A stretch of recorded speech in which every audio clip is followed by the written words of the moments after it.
now. I'm going to eat something. Give me a piece of a cow.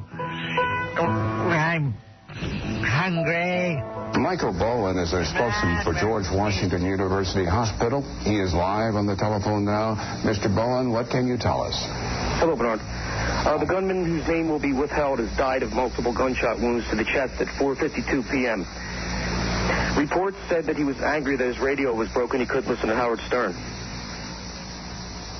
Oh, my goodness. We were just victims of a hoax. And my sincerest apology to you, our viewers. Sometimes during live coverage, we have idiots who penetrate telephone systems, and our system was just penetrated. That was not a spokesman from George Washington University Hospital. Don't leave the air. We want you back here. That was a hoax, and all I can do is put my palms up and apologize to you. If there was a way to prevent it, believe me, you would not experience what we just experienced. Well, that was awful, and I hope that person, well, I shouldn't say that. That wouldn't be polite, would it? I wish you would step back from that ledge, my friend. That's right.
Good morning, everybody. Still on the air after 20 years or so, or 25 years, something like that. Good morning, everybody. It's your pal, Howard Stern. Everybody loves me. It's so wonderful to be loved. Thank you, Robin. You're welcome. I know. I was talking to a guy yesterday. He told me a funny story about Barry Manilow. I forget who he told me was in the audience, but Barry Manilow, there was a concert, and some guy he knew went backstage. And he was really shocked by how good a performer Barry Manilow was, believe it or not. And he went up to Barry Manilow. He got to meet him, and he said, I got to tell you, you are a wonderful, charismatic performer. And Barry Manilow looked at him and said, I know. I know. Yeah. So all last night, Beth would say to me, oh, you have a beautiful penis. I go, I know. I know. Like we would just compliment each other and go, I know. I know. The person speaking is the last one. Isn't that a great story? Oh, that is. That's so obnoxious. Yeah, it's just perfect. It's very Barry. It's very Barry.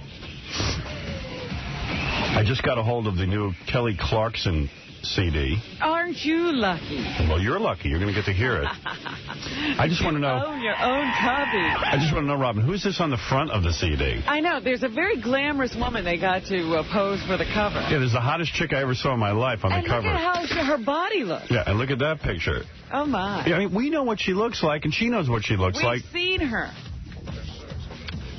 These pictures are, like, absolutely gorgeous.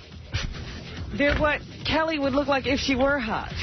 It would look like, it looks like what Kelly would look like if she had the discipline to stop eating for 5 minutes. Move a little bit. Look at this. Look at the thank yous. Thank you. First and foremost, I want to thank God. Oh, my God. Was she winning the Academy Award? Randy wrote that for her. This past year has been such a blessing. She thanks Simon Fuller, whoever that is. That's the guy who produces American Idol. And she thanked the other Simon. That guy Simon on American Idol is the smartest dude, man. He's the only one with any friggin' intelligence on that show. He's the only person on that show I don't want to kill. You know, I want to get rid of Paula Abdul. I want to chop off her head and throw her in the water. Randy, the big fat guy, I want to throw him in the water. And I love Smokey Robinson, but what was he doing there? That was useless. Oh, he was there last night? I thought it was a Billy Joel night. It was Billy Joel, but Billy Joel's like too big to show up. Oh, I see. Yeah. Smokey's there for Billy Joel? Yeah. Smokey loves Billy Joel. And I love Smokey. I mean, I've met Smokey, but Smokey looks like a wooden Indian now. He doesn't look as good as Lionel Richie? No. No, he does not. He looks like a wooden Indian. He does. He looks like a wooden... Wait till you see it. You're going to get the whole time. You're gonna, so they should stick a cigar in his mouth. Oh, my goodness. Hante, hante, ho, lucky. So, what was I going to tell you? You're talking about how you love Simon and you want to kill everybody else. You know, that guy Clay, the one with the big ears? Yeah. Who has an amazingly good voice. Simon looked at him last night, and he said, you know, I mean this as a compliment. He goes, you're much better when I close my eyes. Meaning, stop making those fag faces. Right. And those faggy, I mean, you know, batting the eyelashes. He looks like he's ready for Broadway or a ship or something, you know, with the carrying on with the faces. He looks like he's ready for a big penis. Well, yeah, I'm just talking, you know, a cruise ship is where those guys usually perform. He's saying you don't have to, you know, you don't have to bat your eye. You got so affected. You used to be so charming when you were the nerd. And now that you've got this new persona. Somebody's teaching him something. Yeah. Like, you should do this and wave your hand like that. Somebody's coaching. Or either that or he's just incredibly gay. Oh. I mean, I don't know what his sexuality is, but he's very effeminate. Yeah, but that's a bad critique, because an American Idol is someone you should be able to look at. Well, that's what he's saying is, the problem is you've got to stop. You're acting in a bizarre way. Yeah. You're acting like you're Marilyn Monroe and you're on the set of Some Like It Hot. Well, actually, I think it's more like Mark Harris. Oh, right. Oh, my God. That's what you're acting like. It's in that neighborhood? Uh-oh. You had to say Mark Harris. Oh, I'm sorry.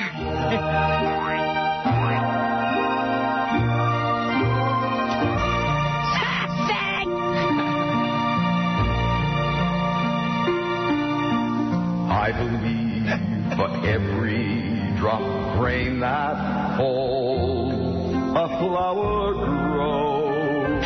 Call him, cowboy. I believe that somewhere in the darkest night, a candle glows. Yeah, well, Clay has a better voice. He performs exactly this way. If Clay came out next week dressed as Cher and did Gypsies, Tramps, and Thieves, would you be shocked at all? No. I think he should come out and just dress as a woman and say, I'm pre-op. He'd be a gorgeous woman. Well, that's a stretch. Much better looking woman than a man. Well, those ears aren't going to look good on anybody. But he has a weird move. When you compliment him, he closes his eyes and he bats his eyelashes. Yeah. As if, you know, like when you tell a chick she's hot. Yeah, thank you. Thank you. The Liberace used to do that. Thank you. I know. I know, like he can't, oh, please, you're embarrassing me with the compliment. He's a doe. He's like what do you call a baby fawn? A doe. A doe. Doe. Very delicate. He's got eyelashes like Bambi, you're right. Yeah, it's really hard to, you know. I can't imagine some young chick buying his album. No, not one girl has screamed out his name during the whole competition. I'm aching for Clay. That's my sign if I ever go to American Idol. I'll be holding up a big ugly guy holding it up. I'm aching for Clay. Hey, what's the other number mean for Ruben? I got the area code, but then there was another number, like 774. That's his weight. Oh, he's up to 77? Yeah, 774 pounds. You know what? If they make him the American Idol, it'll be so disturbing, because how are they going to thin him up for the album? Oh, please. He looks like a 50-year-old guy. At the beginning of the show, they're all crowded around each other, and when you watch it tonight, pause it. His head compared to Ryan Seacrest's head, it's so out of proportion. It's like the moon versus the earth. It is. I don't know which one's bigger. Somebody ought to do an intervention with him.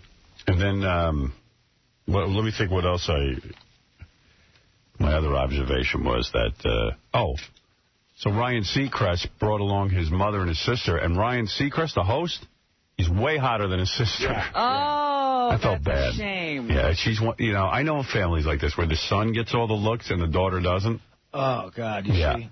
Yeah, I'm directly the opposite in my family, and thank God. I wouldn't switch it for anything in the world. I know, because a girl, it's so much harder for her to be the ugly, sibling. Absolutely. Yeah. Not that she was horrible looking. It's just that he's really... He's a hot cake. He's, like, really perfect, Every guy would like to look like that because life's easier. He's a guy who plays with his look. It's so good. Yeah. He can even wear bad clothing and look good. But the sister, they had the sister and the mom. The mom apparently is so nervous she can't even talk. Really? And she's not screaming for attention like her son. And look at me, look at me, look at me every minute. And then, of course, they had the sister sitting there, and she wasn't like a hot chick. Mm. That's so unfair. Why does God do that? He's a jokester. He's a jokester. I'll make the dude really good looking. All right. It's a family. Let me fix them. All right, God. Thank you. I got so many weird things to talk about today. A couple of people stopping by, though. Lionel Richie. Ah. Yeah. We got to ask him some stuff. Yeah. We got a lot of stuff to ask him. See if we can get him to talk. And then Sean William Scott, Stifler. That's the guy from American Pie. Yeah, Stifler. Hey, the one who had the MILF mom, right? Right. Hey, I love that. Will and I were talking yesterday about Lionel Richie. Yeah. And Will was saying, because he does all the research and stuff, he said he must have more money than any guest we've ever had on, because not only did he write like top 40 songs, but he owns everything. He didn't lose any of his publishing or anything. Yeah, meanwhile, his wife beat him up. I don't care how much money he's got. You know? You know what? I just wanted to ask him about that. For $1 billion, I could get over getting my ass kicked. Well... I'd do it for $1,000. Well, that's not how he got the $1 billion. You'd think a woman who had a billionaire like that wouldn't beat him. He better straighten out that story for me. I don't care how much money the dude's got. A woman beat him up. His wife. What, was he in bed with another chick? The way I heard it was that they were in bed together. She tracked him down, and she caught them, and she kicked one of them in the stomach. I can't remember which one it was, but... I think Lionel ran out of the house. I mean, he literally ran and left her with the woman. That's right. Oh, what a pussy. You know what? I'm going to say, hey, Lionel, you pulled a pussy move. Get in here, man. You got $1 billion, but we got to talk. He sings. Of course he ran. He ran out of the house naked, clutching his clothes. Well, anyway, I have a ton of things to tell you, but I think I got to take a break first. This guy wants to talk about Clay. They got to kick off the hot blonde off that show. The country one? No. Kim one? The Kim one. The really hot one with the belly shirts and everything. She should be in a beauty pageant, somewhere, or at a strip club working and be the featured dancer. They say the same thing every week. You look the part, you just don't sound it. Yeah, they got to kick her. I think she's even worse than the other blonde. Right. Really? Yeah. Because I think that other blonde is pretty bad. I know a lot of people here have said they think the other blonde and Simon have something going on, because Simon picked her out of the wild card show, and he's been her champion every week. Yeah, but, his fiance's sitting there every week, so he'd be good if he kept that going. There's a thing in the newspaper today says Simon was making out with a chick, not his fiance. Really? That's what it said. What a player. Hey, now. And that wasn't trying to hide it from anyone. Hey, now. Maybe that different chick. A beard. Hey, now. You know that blonde on the show? She just turned 18 2 weeks ago. She's kind of cute. She's really cute. Yeah, but the one you're talking about who needs to be kicked off, she's another one who she just looks like she's at the fair when she's performing. Right. And even after they obliterate her with comments and bad comments, she's like, hi everyone, like hi, waving all her fans. My fans. Yeah. Oh, I love you too. She wants to be famous in the worst way. We can't give it. She's to her. already there. She doesn't care what they say. Right, vote her off. Just get rid of her. She's the one that has to go. I don't know who votes for this crap, but the people. I know. Whatever people that vote. Get a grip and get her off that show. Didn't you think, by the way, didn't you think the fat chick looked sort of good last night? Well, because they dressed her properly. She must have seen how she's been looking the last couple of weeks. The fat chick looked thin, reasonably thin, because they gave her a jacket that covered her big hips and ass. Yeah, it wasn't tight this time because she was wearing stretchy clothes. Oh, my God. Someone got a hold and dressed her, and I said, I bet you she'll do well this week because she looks good. And they said she was good. And if you notice, everything she wore last night was black. Right. She had like a hint of color, but it was a black shirt. Black's her friend. Black is her friend. It is. Color is not. Fat chicks have to wear black. Don't get crazy with the rainbow. It doesn't exist for you. And especially white doesn't exist. Nor does the spandex. Right. Stop that. Stop buying spandex, especially white spandex. You're not, That's for Faith Hill. Yeah. Yeah, you're not Faith Hill or Shania Twain. That's for Faith Hill. They make that fabric for Faith Hill, not for you. That's right. That's Faith Hill white. Yeah. Wow. White is for Clay. For Clay Aiken. You know, yeah, he could wear it. He could wear white spandex. White spandex next week. Oh, it's too much. Paul Abdul wants to see him dance, she said. I don't understand why you're not dancing. How about because he's a klutz? Yeah, because he can't. Yeah, just because you can dance, you big dummy. Well, she's a big dummy, so if she can do it, she probably thinks everybody else can. I think that was it. Well, anyway, I have the new Kelly Clarkson album. I'm going to play that. Let's listen. We're going to listen to it later this morning. And the only reason I have it is Casey had to go out and buy it yesterday, and he was freaking out because we don't have petty cash anymore. He went over to Tom Gismondo and said, hey, I want to go buy the Kelly Clarkson CD. He goes, well, you have to lay it out of your own money. And what Casey was telling me is not only do you lay it out of your own money, but then they tax it. No, that's not true. That's what he told me. It's not true. It's not? It's not. He doesn't understand how it works. But why would a Casey who makes so little money? So I said, Casey, here's money. Go buy it. I'll lay it out. He goes, no, I got it all worked out. I don't know what he worked out, but... I had this discussion with the company a bunch of times. You know, first of all, you put the money out. Like, say... He put it out yesterday. But why should Casey have to put it out? He doesn't have that much. But listen, he won't see that money till the 30th of this month. That's crazy. And if he puts it out like in a week, he won't see it till the 15th of next month. And I said, you know, you're doing a favor for the company. You're going into your own pocket to buy something that we need. Right. And your reward is you got to wait a month to get the money. I mean, that's insane. Yeah, it should come back with a bonus at that point. When Tom comes in, I want to discuss that policy. I don't want to understand why this kid, I mean, I know what he makes. He doesn't have the money to lay out $20 for a CD and wait a month for the money back. I mean, really, I mean, that's you know what, that's supposed to, like, keep you from getting stuff. But we need it for the show. I guess Tom wants me to lay it out. Well, no, that's another big company-wide policy. Well, I don't care. Change it for this show. I don't care about this company. I care about our show and the people who work for it. And they're very underpaid.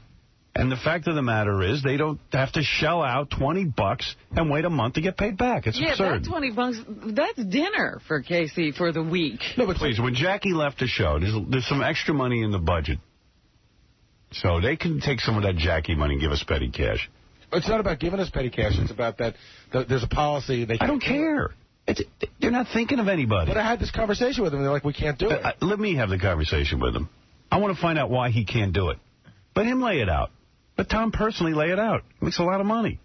What is that? Does Tom lay out money when he takes clients to lunch? Yes. He does? Absolutely. Oh, and please. he waits a month to get it back? But he makes a couple $100,000 a year. Well, that's why he can understand. But a guy who makes, I don't know what he makes, $25,000, $30,000. He's living in Manhattan, the most expensive city in the world. $20. You got to pay for parking and lunches and... I mean, come on. I mean, he's a guy who bags his lunch every day or eats like a Metrix bar because he gets it free. In a month, you could easily lay out $60, $70. Yeah, and that's a lot of money. It is. Tom's forgetting what it's like to live on $30,000 a year in Manhattan. You know, and have the rent and everything else. I mean, the guy's stretching it. Yeah, Casey doesn't live at home. It's not like he's got his mom covering some of the bills. I want Tom to explain to me on the air because that's the only place that I can pin him down. Off the air, it's impossible. But why wouldn't Casey take your money? He feels funny about it. He doesn't want, we don't want to get into a whole thing where now I'm laying out money for everything. Huh? And he doesn't want. He feels he's bothering me with problems. And he doesn't want to seem like he doesn't have it. He's embarrassed to not have it. Oh. Well, Casey is insane. I'm going to tell you that right now. I mean, I know we've always thought he's insane, but I'm going to tell you a story and tell you why this guy is so screwed up. He's really insane, huh? My girlfriend went out she goes out on auditions a lot for different things, for modeling jobs, whatever they send her out on. So this casting director calls her in on a movie they're shooting here in New York. And she auditions and gets the job. Who shows up at the audition as well as Casey Armstrong. He evidently has an agent now and goes out and auditions. And Beth said to me, I know the casting director, and he said to me, Casey's not right for this movie, but he did a fabulous audition, and I'm going to call him for some things that I think he's right for, because I do a lot of casting. This guy evidently is a very successful casting director. He says he was really good. Listen to this. Casey, a moron, was really good, which proves to you that anybody can act. Anybody can act. Right. Especially morons. So, anyway, Beth goes in the other day. I guess they're doing a reading, or I don't know what they're doing, but they're preparing for this movie. And the casting director goes, I can't believe this guy, Casey. She goes, what's up?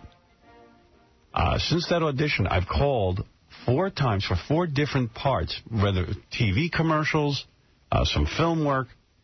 The guy's terrific. I want him to come in, do the read, and I'll give him the job. It's a slam dunk because the guy already knows KC. Him, yeah.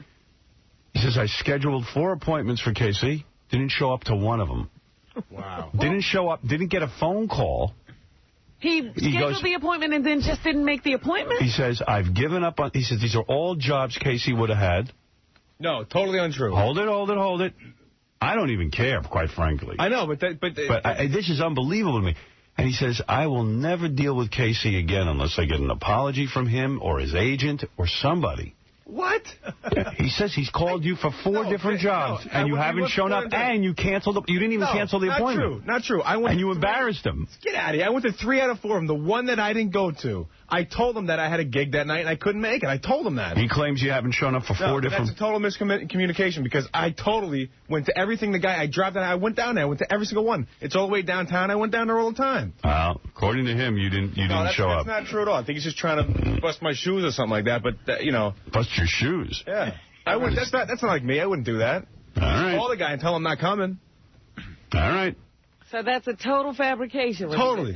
I guess the guy, maybe he's making a joke or something. No, he wasn't making no joke. He was telling Beth. Has he called you again? He says he's never calling you. No, the last one was like 2 weeks ago, and I told him I had a gig that night. It was on a Friday. I had a gig that night, and I couldn't go. And you apologized and said, I can't make it? Yes, I called him. I said, look, I'm not going to... According to him, you don't return the call, you don't cancel, you don't... he's got a whole different story. You don't show up? No. And he says, I give up. He says, I'm trying to help the guy, but I give up. No, I've been down to plenty of auditions with this guy. Really? He's a nice guy. Yeah. But this one, I think we just... I don't know. Maybe I said the wrong thing. I don't know, but I was down there. I don't know, man. The way you're handling your career, this guy's got a whole different impression. I'll go to I'll go anywhere. People know that. Like, they call me up, I go down there right away. All right. Could we one day see Casey on the stage of the Academy Awards? No. He's not that good. No, I don't think this guy was claiming that. Who knows? But I'm just passing the word on to you, bro. That's so weird, man. I don't understand why somebody would say that. Hey, Kathy Griffin's on the phone. Kathy. You should hear her talk about Clay. Oh, my God. She's got a great thing in her act about that Clay Aiken. Oh, really? Yeah. Hey, Kathy. Howard?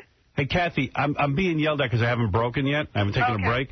Is there any chance I can get you to hold the line? Yeah, sure. We'll do it after the break. All right, thanks. Okay. All right, hold on. That's Kathy Griffin. She always has funny crap to say. All right. I got to hear her She's take. on the phone early this morning. What's she doing? Wait a second. What are you doing up? Hello? Oh, can't get to her. Hello? What are you doing up so early? Who, me? Yeah. I'm actually working this gig in Palm Springs. I'm hosting a new reality show for NBC, and I'm working nights. Oh. So you've been up all night? Yeah. And plus, she's 3 hours different, so it's probably like 3 in the morning. Yeah, it's actually not that late. All right, hold on. Yeah, but I was thinking people should be asleep. Well, you're thinking our life. You're not thinking ours. Okay. She's an all-night performer. All right, we're going to take a break. We'll be back right after these words. Hey, I'm Jon Stewart. You may know me from Comedy Central if you watch Comedy Central, which you probably don't. I'm a hot property in show business. Is that what it says? I'm a hot new property in show business? And they're going to find a great vehicle for me. I know they are. Because right now I'll be hiding at the Comedy Channel, the channel that makes the E! Network seem like a network. And now, from the top of the Howard Stern building on the Stolen Vehicle Police Recovery Network, it's the man who has 3 shows while I still have none. Howard Stern. Get out of my way! Get out of my way! Wait! Wait! Wait! Get out of my way! What you tell me what I am? Just do it! Just do it! Howard Stern Show. All right. Hey now. Hey now. We're going to Las Vegas. Las Vegas. Las Vegas. Jennifer Holloway. There's one place to go. It's called Las Vegas. Las Vegas. Las Vegas. Jennifer Holloway. By the way, I've done a little research. Jennifer Holloway is a singer. is a singer. Yeah, she's not a TV anchor woman. Okay. And she, I guess she was performing with this dude. You know, she was letting him come up on stage and do a cute little retarded song. We're going to be doing our show from the Hard Rock Hotel and Casino April 22nd through the 24th. Las Vegas. Kathy Griffin is just calling in. Because it's an emergency. An American Idol. She gets as irked about American Idol as I do. Yeah. I'm very caught up in it. Yeah. I'm so caught up in it. Yeah, but you know what? I feel like the Idol kids this year are not my kids from last year. I'm looking for my Kelly Clarkson, and I'm not seeing it. See, I'm with you. I don't see it either. No. I don't think we've got the same, although I was just listening to the Kelly Clarkson CD, and it's almost like bad Mariah Carey. Like I'm not a big Mariah Carey fan, but it's almost like, if you will, bad Mariah Carey. I'm buying it, Howard. You're buying I'm Clarkson all the way. Wait till you see the cover. You're not going to recognize Kelly Clarkson. Is she this new sexy Foxy Kelly? Yeah, and airbrush Kelly. Oh, I love it. Perfect Kelly. Airbrushing. Airbrushing. All right, so let me tell you about my incident. Okay. Okay, so I'm still doing my show at the Laugh Factor every Thursday, and I say things about people that maybe aren't always favorable. Right. Because I'm keeping it reals. You're keeping it up All in right. the field. Yes, and so anyway, I did the Wayne Brady show a few days ago, and they're right across the hall from the American Idol kids. By the way, is that guy Wayne Brady brain damaged or what? What was that clip we were playing, Robin, where we couldn't believe this guy? He was singing to Star Jones. He was singing to Star Jones, and then in another clip, Wayne Brady was talking to that psychic dude who contacts dead people in a very reverential way. I was on that show. You were? Wait, not Von Prague. Who's the younger guy? It was Von Prague. Wait, I'm thinking about the younger, sort of cuter guy with like hair gels, very New York accent. John Edwards. Okay, I was on with John Edwards. Maybe that was it. Maybe it was the John Edwards interview. Because Wayne got John Edwards to contact his dead father. Yeah, that was it. And he was very excited because he'd spoken to his dead father. Yeah, and he was buying into sitting it. next to John Edwards, and the whole time I remember on one of his shows, he told Jenny McCarthy she was pregnant when she wasn't, and he kept saying, congratulations. And she's like, no, I'm really not pregnant. He's like, yes, you are, congratulations. And I was dying to say to him, you were wrong about Jenny McCarthy being pregnant. What happens when you're wrong? Well, I had an interview with him years ago, and I said to him, how dare you? You're a fake. You can't tell me anything. I said, I'm lying. He could talk to your dad. Hey, who believes it? His dad is still alive. Yeah, but if he could get my dad to talk, it would be amazing. All right, so go ahead. So what happened with you in American Idol? Okay, so anyway, I go to Wayne Brady show, and it's, there's the same hallway as American Idol. So sure enough, I'm getting ready to go on the show, and the elevator opens, and I'm not kidding, every single one of the American Idol kids walks out in unison. It was like my wet dream. Wow. So, I love all these shows, so I go, hey, it's the American Idol kids, hi. And they all turn and, give me a dirty look and walk away. Or, they kind of look at me like, oh, you're just another fan, we're very busy. Really? They have attitude. A lot of attitude. These are the kids from last year or this year? This was a few days ago. Okay, go ahead. Okay, so anyway. And you saw Clay? Yes. Clay Aiken? Yes. Look at how you know his full name. Oh, yeah. I'm Aiken for Clay. That's my sign that I'm going to hold up.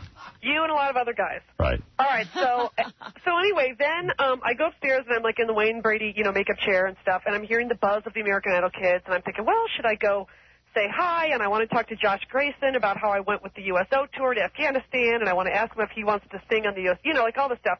And so then one of the stage managers comes in, and he goes, the American Idol kids are pissed at you.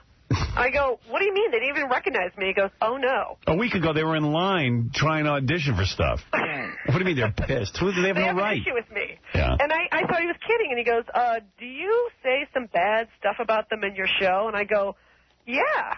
Well, I say some good stuff, too, but, I kind of sometimes I'll give, an American Idol update. Yeah, well, you're in the spirit of the show. You're supposed to critique. Sure. I got the pros and the cons. Right. We all know Trinice is a hooker. All right, so anyway. So you say that jokingly, that Trinice is a hooker? I say it very, very jokingly and lovingly. But we know she's a thief for sure. Yeah. Right. The mug shot, it doesn't help. Right. Okay. So anyway, he goes, did you say something in your act implying that Clay Aiken might be gay? I go, yeah, of course I do. So he goes, well, they're really mad at you for saying that. So then, none of the American Idol kids would talk to me. And at one moment, Ruben Studdard, the favorite, came in and completely ignored me and talked about how he would only do the Wayne Brady show if he was personally asked by Wayne. And then, I know. So anyway, then I didn't get to meet any of them or talk to any of them. And now I get this week's Globe, and it turns out that there might be a little article about me saying Clay's gay in the Globe. And the title of the article is American Idol Rocked by Gay Double Whammy. And there's a picture of me. But, you know, I think Clay's a great singer, and God bless him, and maybe he'll win or be in the final two or whatever, but come on. All of America is wondering if he's... that Seacrest is like, oh, you are too gay for me. Yeah, I mean, yeah, he's keeping his distance. Right. All of America's wondering if that kid's gay. Now, listen, we're not saying he's gay. We know he's effeminate. Yeah. I mean, we can all agree on that. And even still crime. And Simon tried to address it last night by saying you're disturbing to look at because not because you're if you are gay, but because you're effeminate. Right. You're batting your eyelashes and you're making these faces that you need to be a little more Vin Diesel. Yeah, instead of Julie Andrews. Yeah, right. Well, I like it when Gladys Knight was the celebrity judge, and they all critique Clay, and then she goes, Clay, you're a mystery. We get it, Gladys. He's like the ambiguously gay duo. That's right. He's like, you're a what mystery. Is really up? Yeah. You're a woman. So, yeah, I break it down with the American Idol kids, but, you know, I say the pros and the cons, but it does hurt me that they're not speaking to me. So did you run into Clay, like, afterwards, or? I feel that they were doing a protective bubble around Clay. I didn't see Clay at all. Oh, I see. I saw a cloud of hairspray, and it could have been Clay. I don't know. Who knows? Well, let me tell you something. I know it's a very dangerous job you have as you walk through Hollywood, and you never know who hates you and who loves you. Right. But we love you. Oh, I love you, too. And that's what counts. That's what really counts. Yes, yes, yes. The great Kathy Griffin. And by the way, Kathy is auctioning off a lunch with her on eBay. Is she? No, I already did it. How much did that go for? Are you making fun of my eBay lunch, Howard? What was up with that? I mean, was it for charity? Yes, it was for Make-A-Wish Foundation. But here's the best part. You know, Make-A-Wish gets all these, like, giant donations. Like, actually, the I'm a Celebrity, Get Me Out of Here people made, you know, they did to Make-A-Wish. Right. So my charity luncheon went for, like, $1,200. And Make-A-Wish people, they couldn't care less. Like, I can't get them on the phone. Yeah, right. I'm trying to get them to, like, maybe, you know, pay for the lunch bill. They're like, yeah, you're on your own. Yeah, we don't need your crummy $1,200. Right, we're not sending a car. Just go meet the guy and hope he doesn't kill you. Good luck. So what is it, every Thursday night you're at the Comedy Factory? No, every Thursday night at the Laugh Factory on Sunset in L.A. No, I don't even know if there is a Comedy Factory. No. I don't know. I know there's a lot of factories. The Laugh Factory makes laughs. And some guy wants to give you a hard time. Let's see what he has to say. Oh, and Howard, why do you do this to me? You don't want to do it? You want to deal with it or not? Well, what's he going to say? What's his I don't know. He just... Is it Clay? Paul, what's up? Oh, whoa. That guy? No, hey, listen. Are you talking to me or Kathy? No, I'm talking to old Firecrotch over there. Is that me or Howard? That would be me. That's you, you smelly beef curtain having whore. Why are you saying that? That's her. All right. Wait, what was a beef curtain what? Smelly beef curtain whore. What is a beef curtain? I never found out what he wanted to do with his penis because I lowered his volume. Oh, okay. You're like Bill O'Reilly cutting the mic. Cut his mic. Well, I cut his mic because I would have had to bleep him otherwise. Right. He would have just disappeared anyway. I have an inner sense that the penis comment was going to be followed by an orifice. Right. Okay, I understand. Or beef curtain. Well, he's no Aiken, I'll tell you right now. He stood up to you. It looked like it was headed that way. Yeah. Let's be clear. You're not saying he's gay. You're saying he's effeminate. And I'm saying that he reminds me of gay people that I know. Okay. And you've never seen characteristics. A straight person who's so gay. You want to know something? I have, actually. That's why I mean, yeah, I don't think it's fair to call the guy gay because I know a guy who is exactly like Clay Aiken. He as far as you would be concerned, he would be gay. And the dude is married and he's got kids. Wow. Well, why can't you say that you think Clay Aiken might be gay? You could say that. Is that libelous? No. If you say he is gay, though, that could be. Well, gay is not a bad thing. That's like, you know. Well, some people think it's bad. Like Tom Cruise think it's bad. Oh, okay. Because he doesn't want anybody calling him gay. So he must think it's bad. Yeah, he's completely stopped making movies. He just sues people now for it. Yeah. Wow, it keeps him busy. Many people think I'm gay, and I'm here to say Howard, I am. nobody thinks you're gay. I know. Not one person. And Clay Aiken, by the way, does not want one piece of you. You are not hot enough for Clay Aiken. I'm sorry. I know. You know, we should give Clay Aiken that test you took yesterday. Boy, I bet you he'd pin the needle. I'll tell you what. Yeah, there's a gayometer test. Oh, no. I'll tell you what, no gay guy ever came on to me. No gays want me. Not one. Yeah, they're really shallow. Yeah, you don't consider Siobhan a conquest? No. First of all, you got to work on your abs. I know. You got to get the tanning bed. Well, I see a lot of gay He's dudes. getting rid of his hair. What, come on. What are you doing to your hair? I've taken off some body hair. I got it lasered. I thought you put the hair on your head. No. No, I'm not taking Your that. body hair is getting lasered? Yeah. Well, I got my shoulders done. Oh, nice. So I would have looked like an old man. So, guys don't like hairy guys. Yeah. All right. Hey, listen, Kathy, I got to go. Okay. All right. Thanks for calling in. All right, talk to you later. Kathy Bye-bye. Griffin at the Laugh Factory every Thursday night in L.A. Thank you, baby. Here's the man I want to see. Let me ask you something. Explain to me your policy, because I don't get it. I got to make this. I think I'll make it easy for you. I mean, I agree with you. There should be petty cash for the show. I thought we had petty cash for the show, and I will make sure that there is petty cash for the show. There's my problem solver, Mr. Tom Chiasano. Okay. Thank you, sir. Gary said he'd had this conversation. Yeah, and we thought, and I just discussed it with Gary. I mean, we thought we had it, and I agree with you. Casey should not be putting money out. If there's not cash around, I've always got cash, and I'd be happy to give it to him. There you go. So Tom's a problem solver. Okay. Robin, why do you put Tom down and say he's not a problem solver? Yeah, what's your problem with me? Really? This is a first. Hey, my friend, I never got to ask you, how was golf school?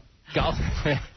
I would give my good friend, great teacher, Tom Patry, did a great job. Great. A lot of fun. Great. Now maybe Could you beat Stuttering John this year? That was my question. You could. I think I could. All right. Well. Here's another challenge. Seriously, you're a lot more relaxed and a lot easier to deal with since you came back from golf school. So I'm all for golf school. Thank you. Yeah. Maybe Good for you should go again. Yeah, maybe you should go back. For a week this time. All right, Tom, thank you. Okay. All right, there it is. It's simple taken care of. misunderstanding. This is, I love that. Does Casey have his money yet? Yes, Casey's going to have his money. On the 15th. On the 15th. Next month. Yeah. We should see what they would deny now that there's petty cash. What can't you buy? Yeah, let's try and buy a whole bunch of stuff. Right. Artie, you want breakfast? Yeah. Now that we have petty cash, I can get you whatever you want. Let's see if they'll give it up for that. Why would he go to golf school and why not general manager school? Yeah. Isn't there a general manager school? Yeah, if you go to golf school and lose to Stuttering John, don't you have a lawsuit against the university? Well, surely if you are a general manager, what you want to improve is your golf game. Yeah. Well, actually, yes. So I'm going for an allergy test today. Oh. Find out if I'm allergic to my dog. I did hear you clearing your throat over there again this morning. I've actually been a little better. Yeah. Yeah. Without the Claritin? Without the Claritin, so. And I learned that a dog allergy is very rare. I said that. I've never, maybe once or twice, heard of that. Yeah. So I'm going today to a doctor. And I guess they prick your skin. Mm-hmm. They put the stuff that you're supposed to be allergic to under your skin, see if there's a reaction. Yeah. I'm sure I'll react to everything. Right. You'll probably have a swollen arm when you Yeah. I'll probably have to go to have my arm removed. He's got gangrene. You know how I react to this stuff. I even said to the doctor, I just want to know if I'm allergic to dog. I don't even want to know if I'm allergic to anything else. She said, we're going to check you for dust and mold. Spores. And you know what? I said, please, you don't know what you're creating if you tell me I'm allergic to everything. Please, just test me for the dog. I just want to make sure I'm That's okay. what you've been living with everything else. Everything else I'm living with.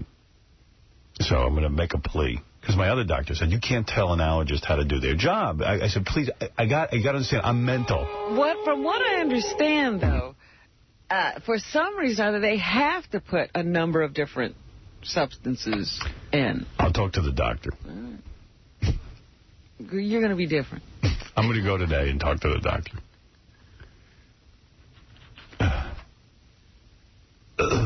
Well, suppose you put, all right, all you care about is if you're allergic to the dog. That's what you're saying. That's all I care about. If you still have this and you're not allergic to the dog, you don't care to find out what it is. No. I don't want to know I'm allergic to anything. I'm not allergic to anything. It's in my head. I know what I'm going through. All right? You understand more than anyone. Mary Beth, you're on the air. Hey, Howard, it's Mary Beth from yesterday. You gave me some excellent advice about a personal problem I had. Oh, you again? I was in a moral dilemma with You're the woman I hung up on. What's that? Yes, you called me filthy names. All of them are true, but I'm trying to be a better person.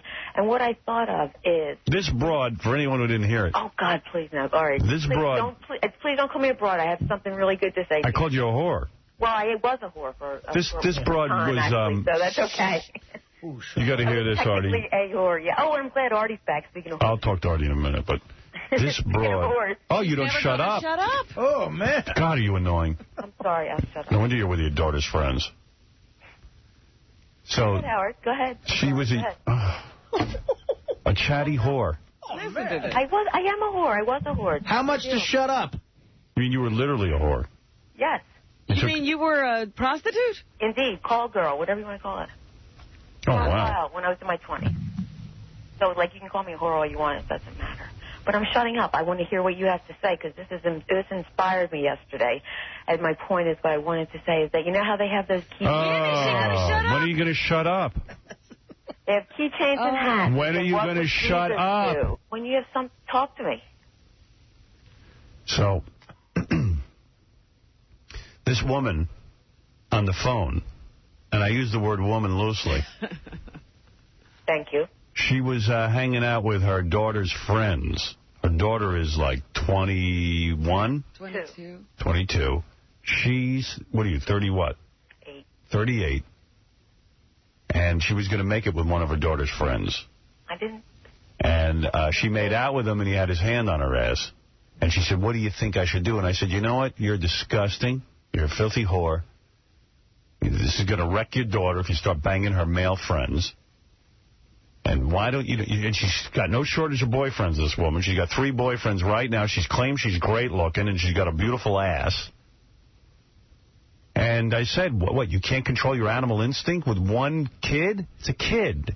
Kick him out of the house and tell your daughter your friend's whacked out of his skull. Okay, well, Howard, I took your advice, and I said to myself, I will never be alone with him again. You didn't take my advice. All you did is manage not to call him for one day. You're already congratulating yourself that you've taken my advice. Call me 2 years from now. Oh, it'll be the same. We'll see. I want to tell you, the point was that you know how they have those necklaces and chains and hats that say, what would Jesus do? They should have things that say, what would Howard do? There's no end to your narcissism. Narcissism. Yeah. Howard, I'm thanking you. That's all. How can you take it? Oh, please. You shouldn't have even had to call me. You're like a child. How do you don't know not to make it with your daughter's friend? I appreciate your advice. I'm saying I appreciate. Send me you're a God to me, Howard. Send me listen to what I have to say if I'm your God, and shut up. Send me a picture of yourself. I want to look at you. I have sent one to Artie. I had the hugest crush on Artie before I knew he was with Dana. And when I just moved back from Florida, I didn't know what he looked like. But I still sent him a really pretty banging picture in a frame. Do you remember that? No. It's got a white sweater, and I'm like on all fours. My ass is sticking up, and I have heels on. It's pretty nice. I didn't get that. What is it was about in a green wooden Artie? frame. I actually went out and bought a What is it about this woman who just keeps talking? Talks. Sorry, I'm sorry. There's no conversation with you. Imagine being in bed with this whore. Oh, I shut up. So how much money did you make as a whore? Pretty good amount. Yeah. How much would you get a session? It depends what you did. All right, let's say you gave a guy anal. No, I never did that. All right, well, if you give a guy oral There's no amount of money for that. Oral and intercourse, how much?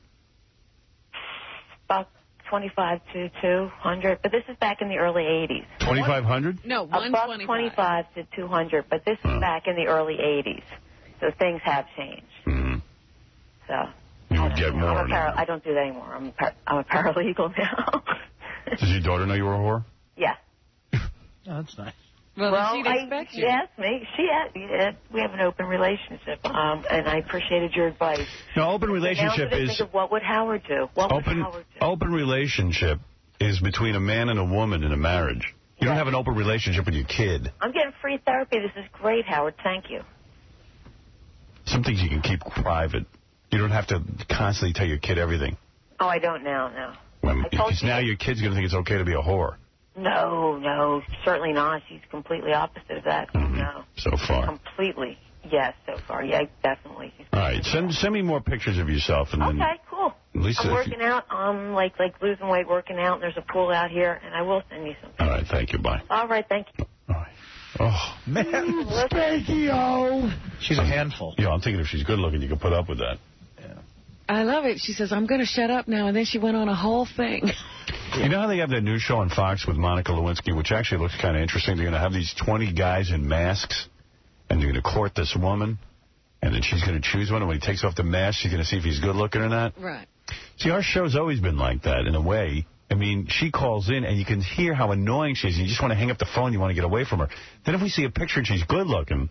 You'll put up with it. We'll put up with it. At least a while. At least a while. My question, though, with that Mr. Personality thing is, you can still tell if the guy is black or white. Right. Yeah, that you can tell. Yeah, so, again, the black guys will be out in several days. They don't want to surprise anyone with a black person. You don't think they can tell from just the voice, Robin? No. Now, look here. I'm not telling you what I look like, but, I sure do like chicken. I believe he's a black man. Come here, bitch. Come here, bitch, ho. Don't call me a bitch, ho. No, my people love that. All right, we got to take a break. We'll be back right after these words. Exclusive outtakes from Planet of the Apes. Come on, Gary, you talk to Sal. You want to stop that fight, pick it. This is a lie. It's not a lie. All right. You accuse me. You attacked me first. You accuse me of something that's just not true. You attacked me first. You accuse me of something that's not true. No, you Stutterface. No, you attacked me. John, do you remember that you work for me, or did that thought just fall out of your stupid head? Well, then, Gary, first of all, if I worked for you, you came in here, John. And I didn't start with you. Me and you aren't equals. It's a sad state of affairs. I apologize, but we're not equals. Gary, I didn't start this fight. Don't bother me with this crap off the air. We're going to the office. I'm not going to bother you. Go to your desk. I'm not going to bother you, Gary. I'm going to go to my desk. I'm not going to bother with you, man. All right, go do your job. Go do your job. I didn't come in here lashing out calling people assholes, Gary. Nor did I come in here calling someone stupid. That was, I didn't say. Call me plunger face, you jerk. Plunger puss. Yeah. I should go enjoy that? I mean, asshole's a stronger word than plunger puss. No, John, let's go back to the tape and say who called who first. You called me plunger face first. I think you called me asshole first. The Howard Stern Show. The Howard Stern Show. Are you lost, sweetheart? Are you afraid, honey? Well, why don't you come with me? Howard Stern. All right. Oh, my God. Okay. Yeah.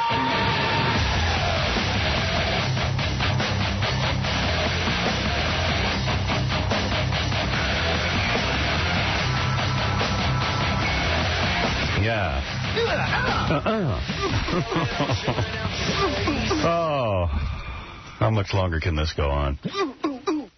I was a busy boy yesterday. I was working on Porky's and Rock and Roll High School. My meeting started at 2 o'clock. It ended somewhere around 6:30. Wow. And I got to tell you, it's a lot of extra work.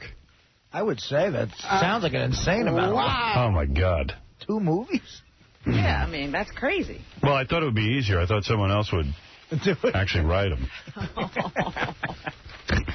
Now, we're interviewing writers and stuff. And it takes a while to figure it all out. We're figuring. We're in the figuring stage. Figuring what? Who the writers are going to be? Yeah, listening to everybody and what their ideas are and all that. So, it takes a while. It takes a long-ass while. How long do you think it'll be before you decide?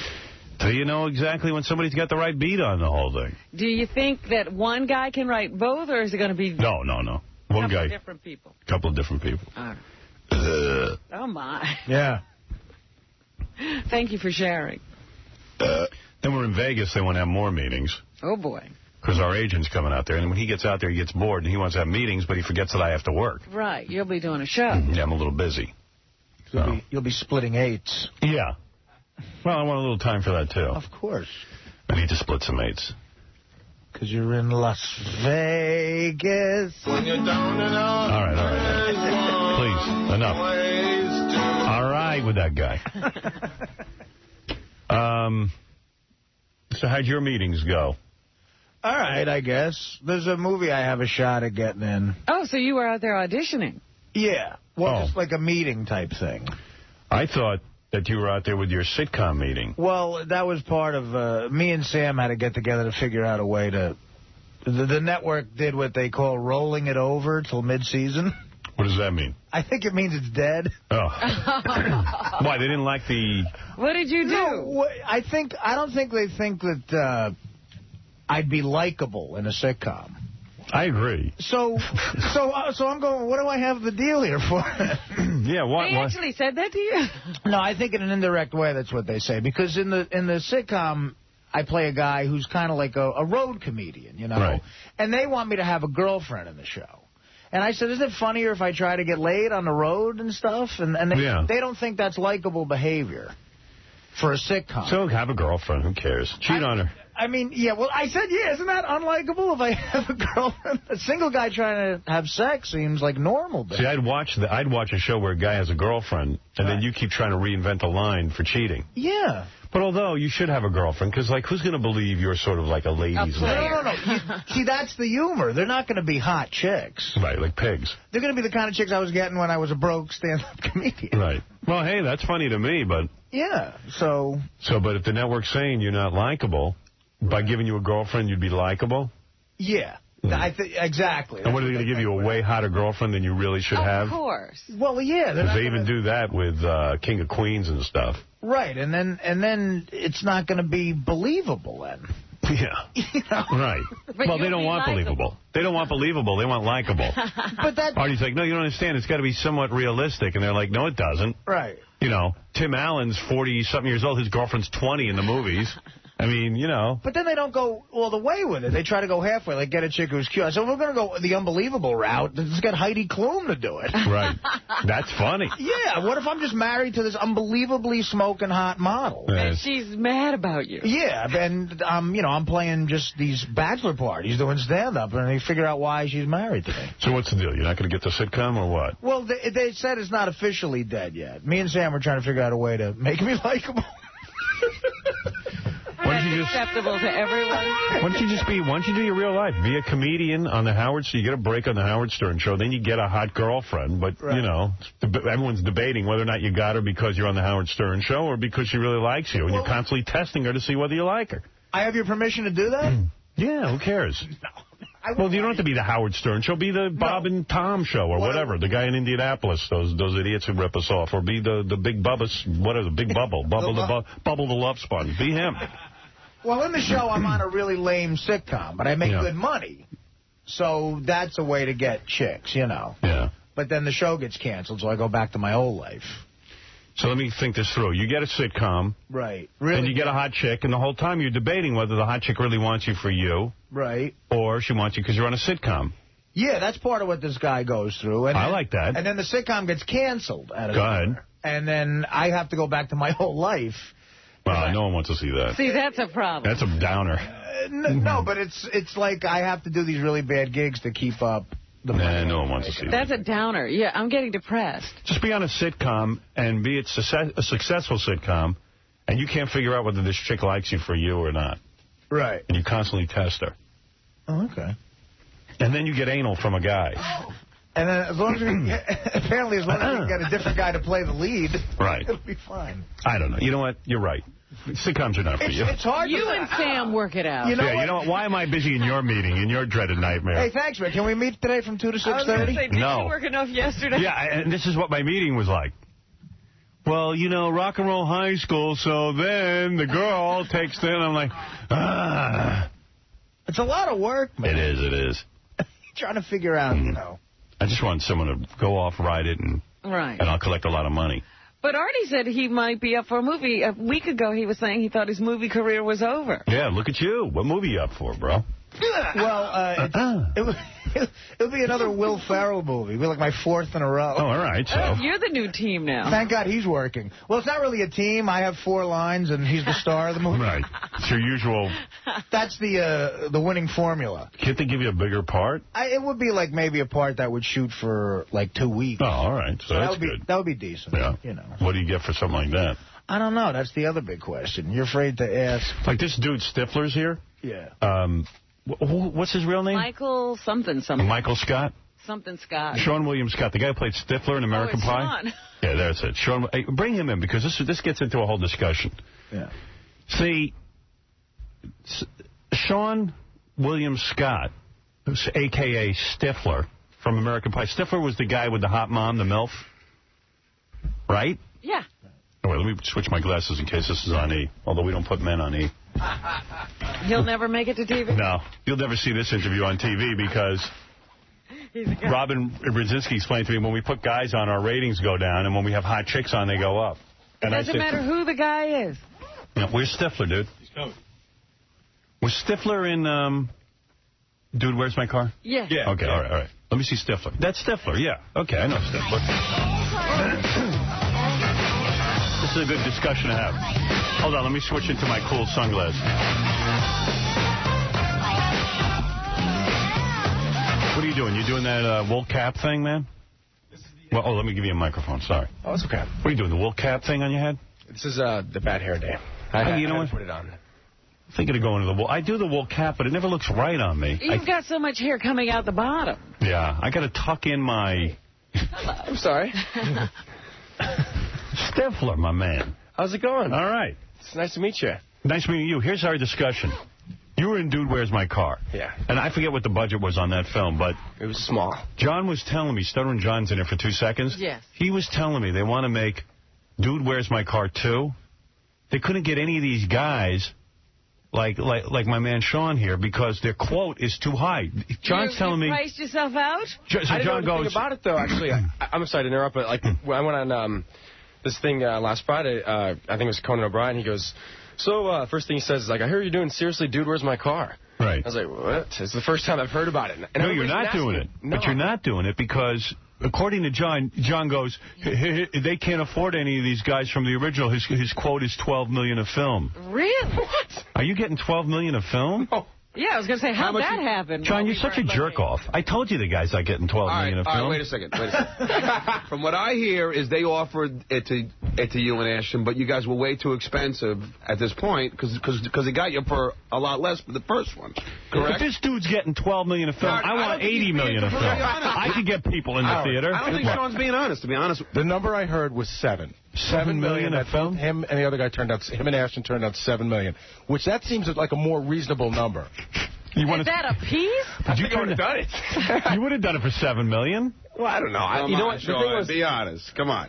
I don't think this guy's getting 7. He's a good actor and everything. No offense, Sean.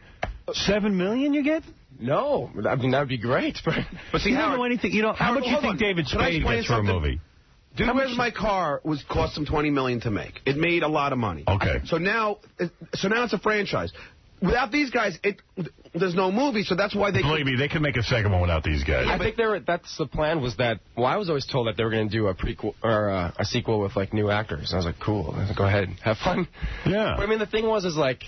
when we made that film, it was one of the funny scripts that I'd read at the time, and then it was, like, rated R and kind of... edgy? Yeah. And then, like, the week before, they were like, yeah, we're going to make this PG-13 Yeah, all the pot references were taken out. Hey, dude, I got to tell you something. I didn't think Dude, Where's My Car is funny at all. I thought the name was funny. And that was it. And I don't think the sequel anyone's going to go see. Right? Am I right or am I wrong? They ruined the movie. Right. There's a lot of kids like that end up liking it, but they have no idea, that it was supposed to be for stoners and stuff like that. Right. Well, anyway, John, he's not getting $12 million a film. That's the point. John's got this thing in his head that everyone's getting $12 million a film.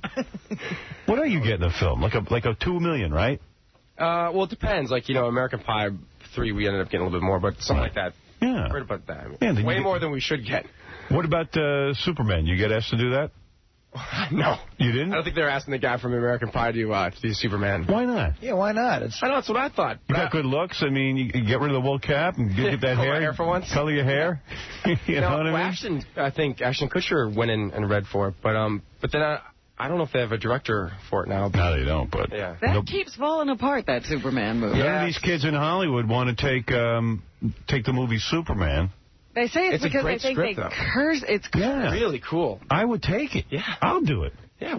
I'll be a 49-year-old Superman. Why not? Well, it might come to that. Right. I'll be the only guy around. I could play 39. Superman's around that age.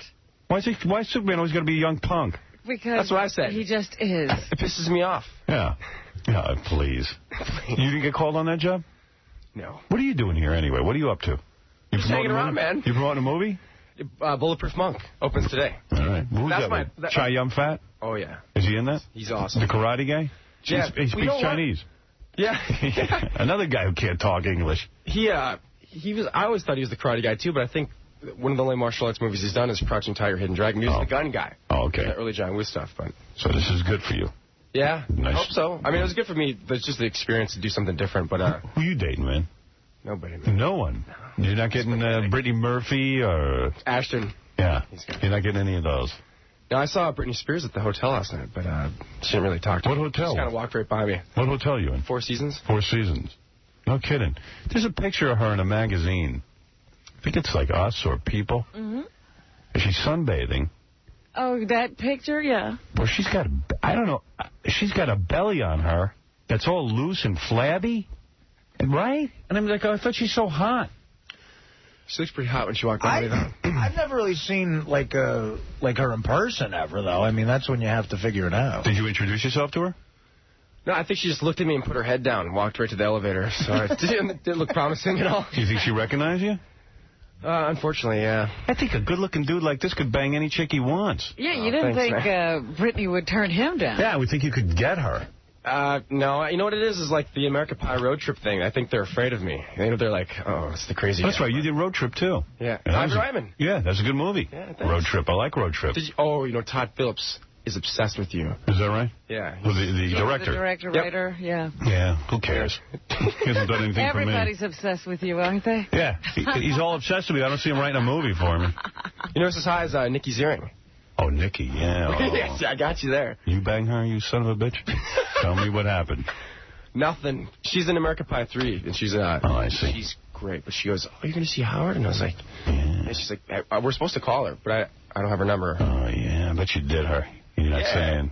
No. What'd you get? Well, John thinks he could get her, so. Yeah, John thinks he can get her. She is hot. Super she's great hot. in the movie, too. Really? She's really American Pie 3. I didn't know they were making a third one. Yeah, it sounds like a bad idea, but it's actually really great. And is your mom still, like, the hot mom? And she's hot. Yeah.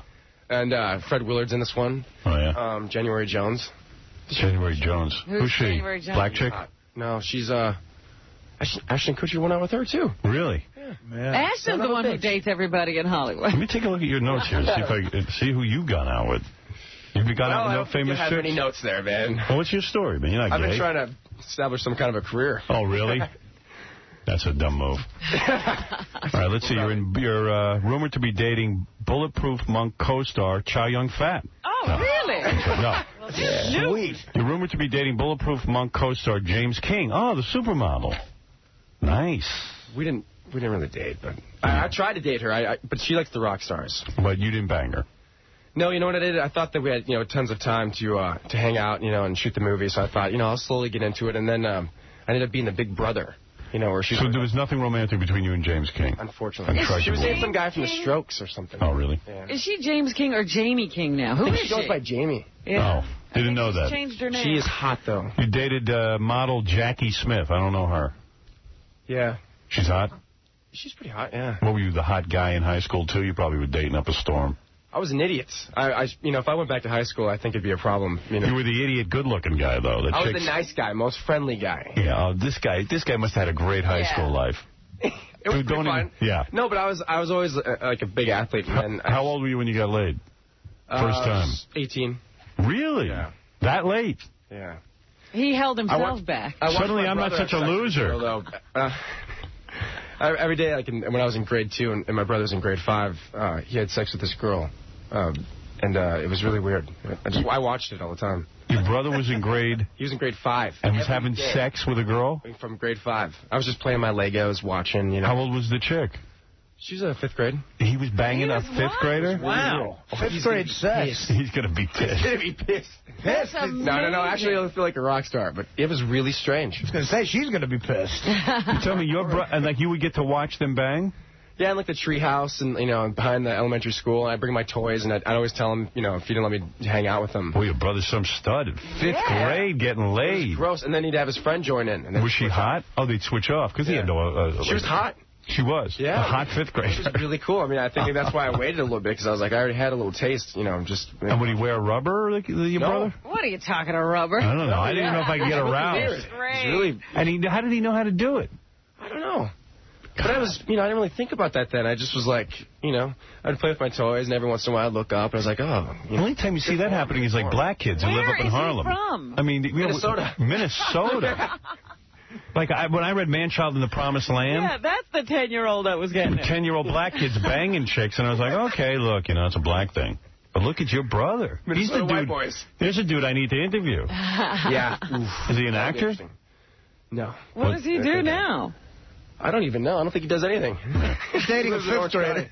So what was your first big break in show business? American Pie. American Pie. Yeah, I was working at Home Depot as a plumber. I lived in L.A. for like 3 years. And no kidding. But you came to L.A. to be an actor. Yeah. But I didn't really know anything about it. It was one of the first comedies I ever auditioned for, and I sucked. And then I think I worked at Scientific Revolution selling glow-in-the-dark stars. I worked at California Pizza Kitchen as a host, and I didn't, you know, I think I was getting better at auditions, but I didn't have any credits. And then I was working as a car pusher. Did you have an agent? Yeah, I got lucky to get an agent right away. But I auditioned for some bad stuff right away, and then... And was it embarrassing to you that you were getting no work and you had this agent, everyone was waiting for you to get some work? I don't think they were even waiting, you know. It's just like, I don't know if they knew it was going to happen. But the year before I got American Pie, I started getting better. I thought I was getting better. And then I got the script for American Pie, and I was like, the Stifler part was like 2 scenes long. And I just knew I needed to get a part. And so I called up all these kids that I went to school with. And because I was kind of a nice guy, and I was like, oh, I have to do something different, you know, to get this part. And I called up all these guys, and this one guy was kind of a jerk to me, but had characteristics that I thought really interesting, and I would just like, you know, kind of emulate him a little bit, yeah. And I went in and I fooled him, got the part. See, that's how you do it, Artie. Yeah. You gotta fool people. Act like somebody else, you know, Artie. Yeah, you keep acting like yourself. Right. Act like your idiot friends, and maybe you get a part. Yeah, but then you have to act. Yeah. Well, that's the problem. Yeah, I can't act. All right, so you're in this movie. It's an action flick. You play the good-looking dude. I actually get to play kind of a cool guy. Yeah, we got to train martial arts for 3-4 months. Nice. Yeah, it's fun. It's kind of a big action. There's comedy in it, too. Can you kick some ass? It's movie martial arts. I see. Yeah, so... I'm actually trained in the martial arts. I can kick your ass in 2 seconds. I'm almost a brown belt. Right, Robin? You keep telling me I haven't seen any belts.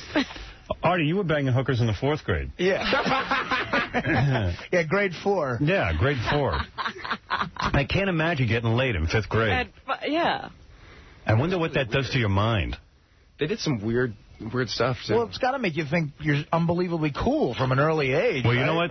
When I was a real little kid, like 3rd grade or something, this girl who, I don't know, who I knew, this little kid, like my friend's sister, she showed me her vagina. And I thought that was, like, really scary. I mean, I was like, wow. Because, like, she not only just showed it to me, she, like, let me really look. You got a good look. She like in there and I mean, like a gynecologist would look, and I was like, oh my God. How old was she? She was younger than me, so she had to be like 1st grade. Oh my God. And she let me look, and I was like, well, I don't even know what's You don't know what to do. Then we went back to playing tag. She showed me behind a tree.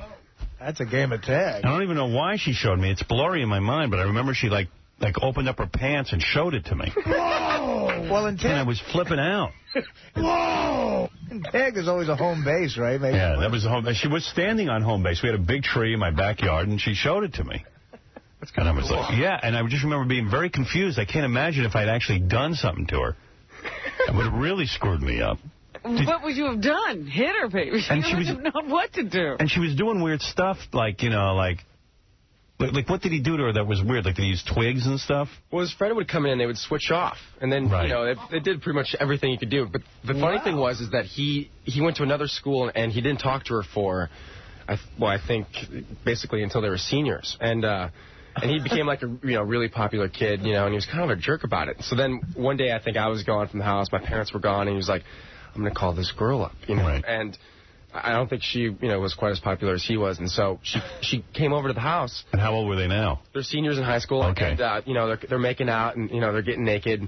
And you're always there. You're always a part of it. Yeah. Still then, I was still watching with my toys. Yeah. And so, no, I wasn't there. And so he was telling me the story, which was a problem for him, because he was saying that, things were looking good. And she was like, do you have any peanut butter? He's like, yes, I do. And he goes upstairs, he gets a peanut butter, he's all excited. And she's like, put it on yourself. He's like, oh, okay. puts it on himself, and she's like, now you lick it off. Oh. And she exactly. And she left. And she left, and he told me about it, and I told everybody at the high school, so she got her revenge. So she was mad at him, and for never calling all that time, yeah. Yeah, from the 5th to 12th grade. Right. Yeah. You haven't called me. You haven't called me for like 10 grades. Yeah, you were busy with Little League and.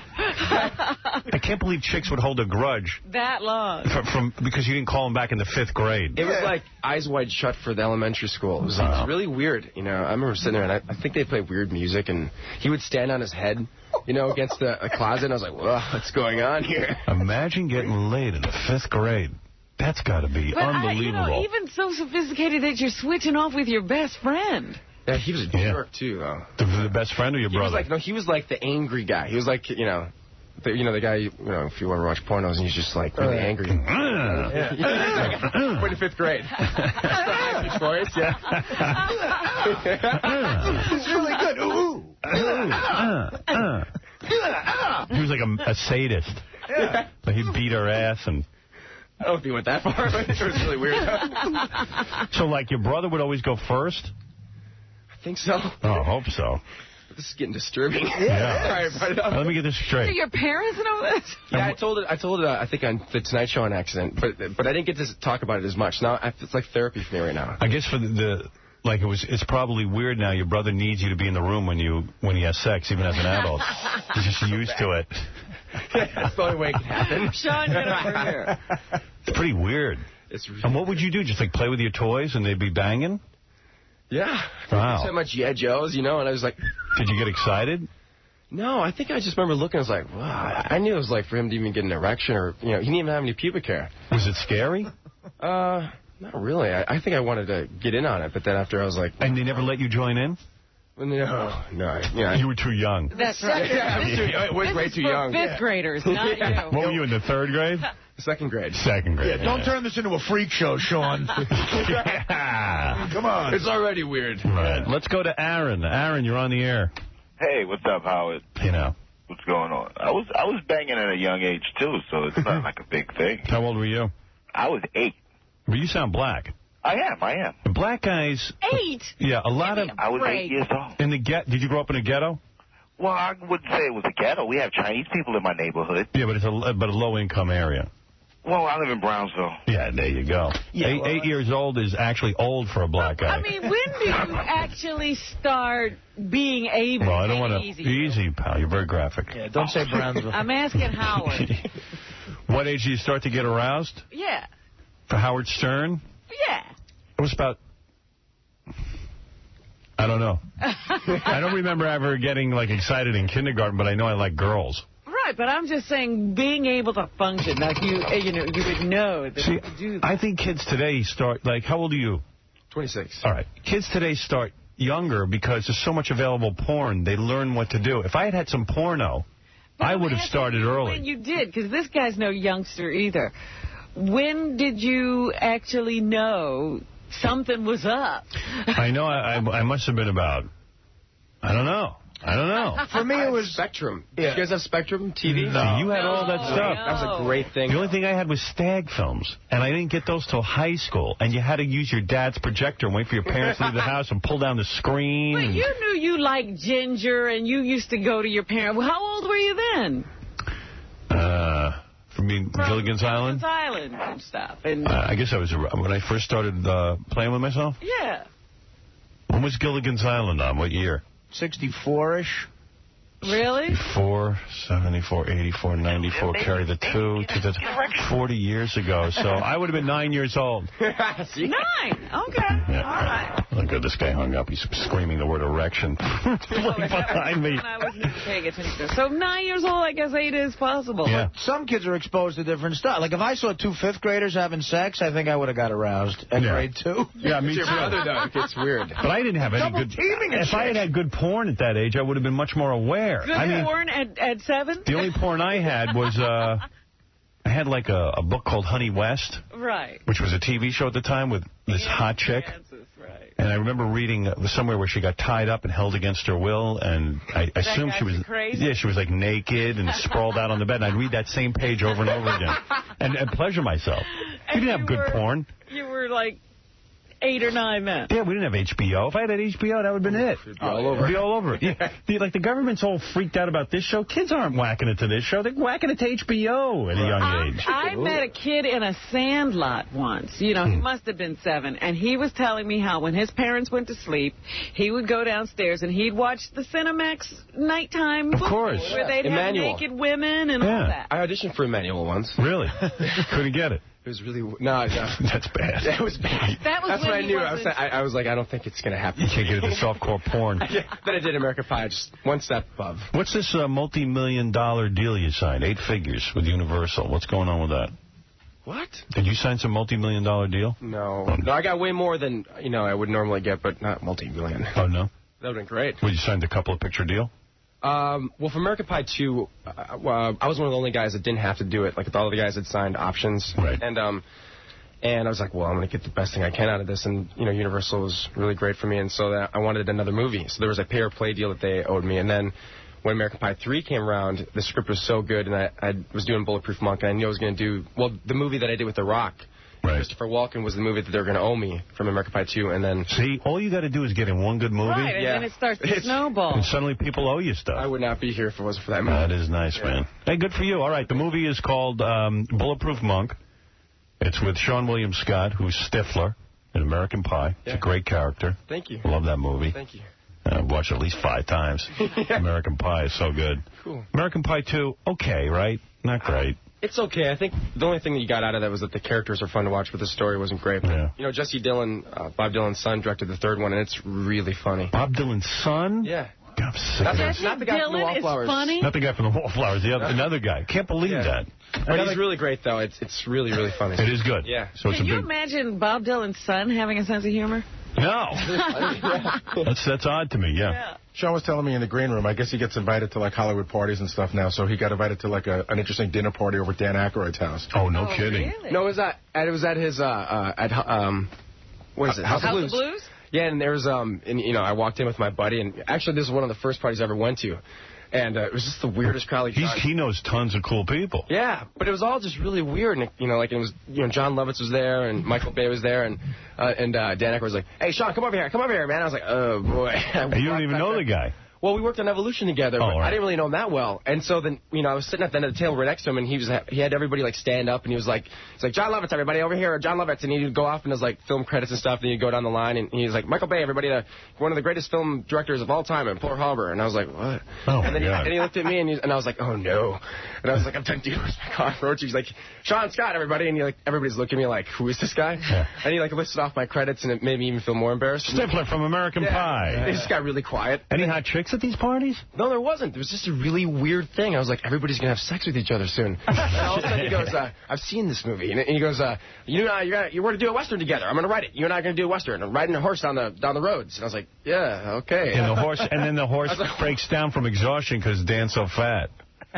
Hey, come on, man. So it was a crummy party and you got out of there. Yeah, it was really strange. And did Dan get up there and start playing his harmonica and everything? No, he started talking about aliens. I heard he's weird. He's actually really cool, but it was a really weird party. Yeah, I think he's a super talented guy, but some of his movie choices. Well, I mean, he was a super talented guy. Yeah. Can you lose it? I haven't seen anything lately. I guess he lost it. What is it, Chris? Oh, hey, Katie, what's up? Hey, Howard, how are you? Hey, baby, hurry up because I got to move along. Okay, I just want to tell Stifler that he is so much sexier when he's a bad boy. He's being way too nice. Oh, really? Oh, thank you. It's ruining the image. You got to be more bad. You're so sexy when you're bad. Oh, thank you. Call her a slut and a whore. She'll love it. You're a slut. And a whore. Is that better? Let's go to Dr. Gonzo. Hey, now. Hey, now. Mr. Scott. Yeah. Yeah, you should get used to being a nobody actor very soon. Why?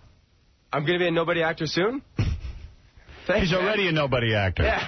Yes, he is. It can't get any worse than this. Oh, you got some things going. They did American Pie. Who is this guy again? Gary assured me he's very popular with young people. Man, you got to hang out with some 8-year-olds. Hey, I like American Pie. Thanks, man. Yeah, I mean, I don't care what he says. No, but me, you know you're getting older. I don't recognize Sean from American Pie. I recognize him from the California Pizza Kitchen. Hey, You know, I used to be the host there, and you know, it was really embarrassing. I was big when I moved to Los Angeles, and I was really, embarrassed because you'd have to wear like the white shirt and the black vest, and it'd say California Pizza Kitchen, Sean Scott from College Strip, Minnesota. And when people would come in, you'd have to sit up there and be like, hey, looks like there's gonna be 3 in your party. Terrific. Okay, let me show you a nice. Nice job. Like, you might want to try the barbecue chicken pizza. Yeah. This one family came in, and you have like coloring books for the kids, and I was like, oh, terrific. It's gonna be 3 for your party. Let me show you a nice booth away from the bathrooms. You sit them down. I was like, you might want to try the barbecue chicken pizza. It's delicious. And so I go, there's your menu, and there's your little coloring book, little girl. And I looked up, and it was a midget. Oh. A midget. I was like, really embarrassed. They were just staring. I was like, just kidding. Little girl. Hey, little girl. I was like, and I always saw them every week, too, every time I would work. A little midget. Oh, well. Yeah, it's not your fault she's a midget. I thought I'd hate that place when I moved to L.A. Is it good? It's good, yeah. California. Everything tastes the same, though. It's like all dish soap. Well, what you're talking about is barbecue chicken pizza. They put barbecue chicken on pizza. Yeah, because it's not fattening enough. Artie's in heaven. Artie's in heaven. They invented something that could be more fattening than pizza. Barbecue chicken and pizza. It's good. All right, I got to go. Okay, one last phone call. A lot of people on the phone for you. Go ahead, Chris. Yeah, I wanted to say that Sean was real funny on that MTV Spring Break special, but I got to know if he nailed that black girl he went out with. Lala. No, Lala, you know what? Thanks, because all I did was really get drunk. That was hilarious. I didn't know they were going to air it 20 times a day, but You got loaded on MTV? And he just was shamelessly hitting on this girl. I was. I know. Shamelessly. But she was engaged, and all I could just think of is, like, if I did hook up with her, which she wasn't really giving me the vibe, but it's like some, big dude, like at my door. Like, big black dude. Yeah. You Sean William Scott? Yeah, yes, I am. Shh, say hello to Lala. That's the last thing I wanted to see. So what happened? You got loaded? What were you drinking? Everything. Oh, it was like spring break in Miami, and we had like 24 hours, and I was like... Were you embarrassing drunk? No, I thought it was okay. I haven't seen the show, so maybe I was. You know what is really funny? But he wasn't sloppy drunk, but you could tell he was drunk, and he was very hyper. And I couldn't tell. I mean, this girl, she's rolling her eyes. I mean, because he's like shamelessly just trying to maul her. And everything is like, can we have sex now? Will you take off your top? Will you? I didn't say that. I said the sex thing, but I didn't. Are you into black chicks? Is that your thing? Every girl's. Every girl's your thing. Jordan, go ahead. Yeah. Yeah. Go ahead, quick. All right. Hello? Hello? What's up? Howard. Come on. Hey, what's up, man? I've got a little story to tell you. I got it from an inside source that Stifler here and Ashton Kutcher from that 70s show like to gay it up late night at parties out in Hollywood. Did you get it on with your co-star Ashton Kutcher? No, we didn't. We didn't get it on. The movie, but no, he's into chicks. She's cute. Come on. We did gay it up. Gay it up. Hey, I think Ashton Kutcher is one of the hottest chicks I've ever seen. Yeah, gorgeous girl. Hi, you're on the air. Hi. Chloe. Yeah. I just wanted to let Sean know that when I pleasure myself, he's the one I think about. Aww. This just got a whole lot cooler. Wow. Thank you. When I pleasure myself, I think about you. Yes. Oh, no. Yes. You sound like Joan Rivers, are you? No, I lost my voice the other day. I did an import car show. Oh. Whoa. You did an import car show? What are you, a model? Yeah. I just turned 19. Oh, that's pretty great. And why don't you be with a man instead of a boy when you're pleasuring yourself? Why don't you switch over that fantasy to Howard Stern? I think Sean's the sexiest guy out there right now. Wow. Hey, now. Who, Sean? Yeah. Have you ever seen my classic beauty? And my abs? He's the second hottest guy that's out there right now. So what do you do? Like I sit on cars in little bikinis. You're hired to sit on cars in bikinis. Man, you must be smoking hot. I wanted to know if Sean's going to be in New York long, because I would like to. I always stay longer. Where are you right now? I love cars. I'm on Long Island. Oh, man, I'd love to take a look at you. I've never been to Long Island. There. Well, okay. You'll bang her, right? Yeah. Of course. No brainer. We have to give you some material next time I see you. I promise you and... No, the material's good. I'm just saying. Is 19 too young for you? No. No. No, that's fine. You're 20, what, 6? 7? 6, yeah. That's perfect. I mean, How 5th grade, long are you going to be in New York? Yeah. Well, longer now. How long are you going to be in New York? I think till Sunday. I'm serious. I would love to just, meet up with you and hang out. I promise you I'm not some, ugly pig beast. I'm definitely cute. Pig beast. I tell you what. Get down here. She should have made her way down here today. Maybe we should have her come down here. We'll screen her for you. And then we'll send her over to your hotel to bang if she's hot. If she passes the test. Because I don't want to be out of the loop on this one. I want to at least see you. I'll definitely be down there. Can you email? This has got to be a team effort. No, I don't have email right now. Oh, then you must be really hot. I promise you I am. She's big and dumb, doesn't even know how to use her computer. Yeah, but she's, hired to sit on the cars at the car show. She's got to be something. How tall are you? I'm 5'6". 5'6". So you're not tall enough to be like a fashion model. No, but I'm tall enough to be an import car model. You got implants? Excuse me? You got implants? Yep, they're all real. How big is your cups? 32C. 32C. Oh, that's nice. 32C. Yeah. 32C. I have 32C. Sorry that my voice is scratchy, but I worked nice. the other night. It's kind of like Demi Moore. Sitting on the cars makes you lose your voice?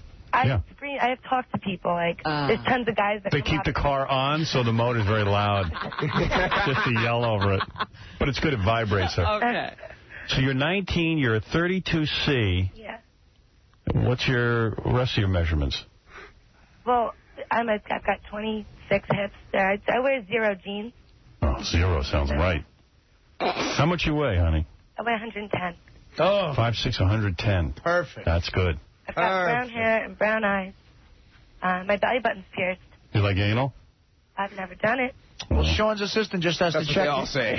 Sean's assistant just has to check your teeth, and if they check out, you're in. 110. You're only 5 pounds overweight. I guess. I'm pretty toned up, though. Sean's embarrassed to ask you this, so I'm going to ask you. Do you look like Ashton Kutcher at all? Oh, I'm sorry. I'm not You like to gay it up, so. He gays it up with him. Can I gay it up with you? I heard you were gaying it up. I don't know. All my girlfriends are in love with Ash, and I think he's disgusting. I think Sean's definitely the hotter one out of the two. Oh, perfect. Not from that movie, though. I look like a monkey in that movie. No, you don't. I think you're gorgeous. Oh, thank you. You're welcome. What a love connection here. So, do you mind talking in a low masculine voice for Sean? And sounding like Ashton Kutcher because he wants to gay it up with you? He's got kind of a high I voice. definitely would. If that's how he gives rocks off. Yeah. So, so how many guys have you had sex with? 4. And how old were you when you started having sex? 15. I lost it on my 15th birthday. And when you say 4, was that all last night, or? No, it's in the past couple of years. And what are you doing? What are you laying in bed wearing right now? A wife beater and underwear. Panties? Yeah. Thong? No. It's called a V-back. The bottoms of my butt cheeks hang out, but it's not a full thong. Bottoms of your butt cheeks. And Sean's pretty much guaranteed he can bang you. Yeah. Wow. A sure thing. That gets me hard. What do you think of that, Scott? That was me. That gets me hard. Boy, I tell you, out here, baby. when you were working in that pizza place, none of this was going on. Exactly. When I was giving children's menus to the wrong people, I'm telling you. To midgets. I'll tell you what. Here, ma'am, here's your children's menu. Hey, I'm 50 years old, you insensitive boob. I definitely wanted, if he'd be down, I totally would love to, meet up with him for, a cup of coffee or something. Does he have to meeting Howard first? Does he have to put in a lot of time with you? I mean, can he just pretty much get down to the sex? Yeah, because he's busy. That's all I really want. Oh, God. That sounds hot. The greatest conversation I've ever had. Yeah. Well, one of them. Does he need a condom? Yes. All right. Well, all right. All right, so here's what he wants to do, because he probably can't say this. Here's what he wants to do. I'll screen you. You'll come over here. Okay. You get down here real quick. Well, it takes about 45 minutes for the train. That's okay. Just get here. As long as you get here by 10. Yeah, I can be there. Tomorrow. I could probably Well, wait a second. Why don't we have her come down here tomorrow? You come back. Can you come back? And then if she's hot enough, you'll bang her. That's a great promotion. Totally down. What? I'm totally down to do this. All right. Here's what you're going to have to do, though. Second. What are we getting ourselves in here? There's going to be a series of tests. Stuff to do. There's a series of tests. We aren't doing anything. You are. No. You get your choice. I mean, you don't have to bang her if you don't want, you big homo. It's true what they say. Hey, come on now. No, come on. You don't have a girlfriend. This is a freebie. Don't gay it up. I'll come back. Don't gay it up. All right. You come back tomorrow. Okay. All right. Pick a time. I don't care. And it doesn't have to be embarrassing. Your cue that you don't want anything more is you're a really sweet girl. Thank you for coming down. Right. Yeah, I'll get rid of her if she's not up to par. I'll make the decision. But you got to wear a bathing suit at least. Okay, definitely. Will you show us your boobs? Maybe. Okay. They're a prude. And wear a sexy outfit down here, and then you'll switch into bathing attire. Okay. It's a fashion show. I just got a new bathing suit, so that's good. Perfect. Maybe we can get like a small little car here. And we can just do it in the back of the car. Get it a model on the car? Okay, yeah, and you'll have to model what you do on the car. Okay. Cool. Wow. See you tomorrow. Have you ever gotten it on with another girl? Yes. Oh, I dated a girl for a year and a half. Whoa. Wow. Hey now. Wow. And if Sean needs her, too... She's in Turkey. Oh. She moved back home, but... She, is always planned. I can bring my friend... Actually, her name's January Jones. Yeah. Wait, what? Yeah, I've got a friend named January Jones. I can probably bring her down with me, too. It's not the same January Jones we were talking about. You bring her down because he might want 2 girls. No doubt. I'll see if she can get off work. Hey, Howard, have you ever had a threesome? Have I? No. No? Well, looks like you're going to get one. Yeah. See what happens when you come to the Howard Stern show? Yeah. Sean, I promise you that me and January will rock your world. This isn't real. This don't happen on Conan. This isn't. She's got to have a penis. There's something wrong with this. Yeah, go ahead. What? According to Sean's publicist, he can't come tomorrow because he's got satellite interviews. Satellite interview? You Blow need it like off. a couple hours. Yeah. Dude, you could squeeze it in. Yeah, we're he's here working all day, it out. practically. You know what it is? Your publicist is probably nervous. What? The publicist just came to me. She said he can come back Friday. What's tomorrow? Thursday. Well, who wants to wait till Friday? Well, it's only a couple hours, right? We'll work it out. Where's the publicist? Yeah, what time does he have to be at the satellite? Satellite? I want to see the satellite get you laid. Who's getting a little anal action on video for... is there someone else? Don't look this way. Artie. What is that? No, that's Scott the engineer. I heard about that on American Pie 3 on set. No, that's Scott the engineer. What is that about? That's a whole other story. Let me concentrate on this. Sorry. One thing at a time. Honey. Yeah. You lived with a chick for a year and a half? Yes, I did. Wow. Oh, here's your publicist. Oh, no. Oh, no wonder. You're a woman. This guy's got to get laid with 2 chicks, and you're busy scheduling him for a satellite. Why are you doing this to me? What kind of broad are you? Okay. Yeah. Give me a schedule for tomorrow. We'll rearrange it. Good. Excellent. Believe me. No, I will. To a guy, this is very important. I understand. Because this is a slam dunk. He doesn't have to talk to these girls. He can just bang them. Okay, perfect. All right. Exactly. Yeah. Honey? Yeah. I think I can make this happen. I would love it if you could. You better show up, though. Oh, are you kidding me? I got to put you on hold so we can get your number and stuff. Okay. If this is your dream, man, I can make it happen, as long as you look good. This is my dream. Don't waste our time if you don't look good. We'll haunt you if you stiff us. Right. No. I'm definitely going to be there. Yeah. I mean, everybody that I know that, like, I've never been called ugly. I've never, I think I'm pretty hot. And let me make something clear. Okay. As soon as we give you the once-over and we like how you look, you're going to bang Sean, but you're not going to aggravate him, and you're going to leave the hotel afterwards? Yeah. You're going to shut your yap. I don't have time for both. I don't have time for, a relationship or any of that. Yeah, none of the stalking. So, in other words, after the sex, he's going to go, hey, this was really cool. Let me have your number, and you're going to leave. Yeah, pretty much.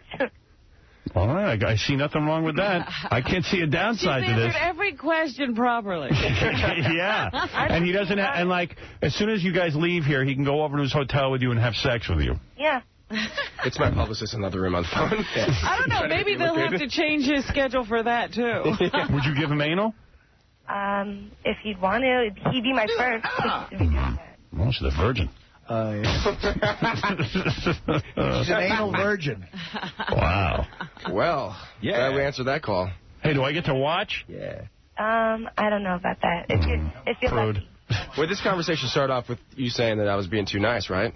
Things just definitely changed. Well, you're just sitting there doing everything's. I'm doing all the work. Why not? You're doing it great. Yeah. All right. Well, you sound like every man's fantasy. Thank you. So we'll see you soon. If you want, I'll set up a bed in the studio. You can do it right here and then later. Yeah, I mean, Jesus, why let her know where you're staying? Yeah, let me watch and play with my toy cars. Yeah, G.I. Joes. Yeah. I still have them. John? Yeah? Are you kinky? Well, yeah. Have you seen the movies I've done? Yeah, but that's acting. Yeah. I'm talking about for real. Like, do you spank and pull hair and, you know, stuff. I do all that. He can. Talking to a kid who watched 2 5th graders. We'll see. I spank and pull hair. I was just inquiring. I do all that. Yeah, but I bet you do. Honey, I'll give you a nasty Sanchez. Those are the car cast guys you're saying. You're dealing with a man now. I don't even know what that is. Honey, first you get an angry dragon, then I toss you salad, and then comes the nasty Sanchez when you're done with Howard Stern. You know it. Yeah. And then a wet burrito, but we'll talk later. No wet burrito, but a Pittsburgh platter might be in order. If you got a glass table in your room. I have mirrors in my room. No, I won't That'll do it. do. Yeah. And then I'll Brittany Murphy you. Oh, I don't like her. Oh, but What's a Brittany Murphy? You know what that is. We all know what that freak's up to. What? Oh, yeah. Brittany Murphy. Clue me in. That's right. It's like a Roman shower, except there's more Brittany Murphy in it. Oh. That's right. I actually heard on Entertainment Tonight or one of those shows that they broke up. Yes, they have. Yes, they have. All right, now listen, you sound like a good girl. Which I am. And I'm going to put you on hold. Okay. And I'll set this up for tomorrow. Thank you. All right. See you later. It'll be with your dream man, Sean William Scott. I can only hope so. All right, hold on. Oh, yeah, boy, you owe me big time, dude. I owe you big time. I mean, come on. You owe me big time, dude. Yeah, you do. Yeah. That's great. See, it pays. And by the way, about your 5th grade and 2nd grade experience. Yeah. When you come back here tomorrow, we take a look at her. If she sucks, we just get rid of more her. phone calls. Yeah. And hope for the best. I just say, hey, listen, it's not. You know what? Sean thought about it last night. It's not going to work out. It's perfect. Thank you so much. I want to see what kind of poontang you attract. Yeah, and she's bringing a friend. Yeah. So It could be scary. I bet she's hot. Hey, Artie, She could have a great phone voice. If this girl sucks, we'll do her. All right. I'm with you. And I'll watch You it. two aren't proud. But no. choice. Yeah. Bang lots of ugly chicks. Yeah. We all have. All right, listen. Hey, Sean, it's great to be you today. Sean William Scott opening in Bulletproof Monk. That's opens today in theaters everywhere. Yep. Nice meeting you. I'll see you back here tomorrow. I look forward to check out the chick. Could take 5 minutes. Boom. We find out, and that's it. Yeah, thanks, it'll be a laugh. Thanks for having me on the show. All right, brother. All right, we're going to take a break, and we'll be back right after this. Donna and John with Conan O'Brien. So is it true that Jackie Gleason Dead gets bigger ratings than You Alive? We're comparing them. It's close, actually. He just nudges a little ahead of us. Who do you respect less, Letterman or Leno? I respect them both equally. You are the true giant in this business, Stuttering John. Do women like men with red pubic hair? In my experience, no. Didn't Bob Wright fire you? He did twice. I just didn't pick up the phone. And I'm still here 4 years later. Will you be firing your band soon? I don't think so. We're going to keep them for a little while longer. They perform free at weddings. Anyway, let me ask questions. Why haven't I been on the show, Conan? Because we got Norman Fell instead. We had to bump you. He was Mr. Roper, remember him? The Howard Stern Show. What are you doing here? Who are you? Who are you? Who are you? Who are you? You're a jackass. Get out of here. Don't mess with me. And leave me alone. Don't mess with me anymore. The Howard Stern Show.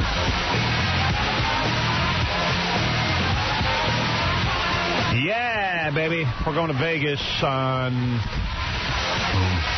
April 22nd through the 24th. We're going to be on the air.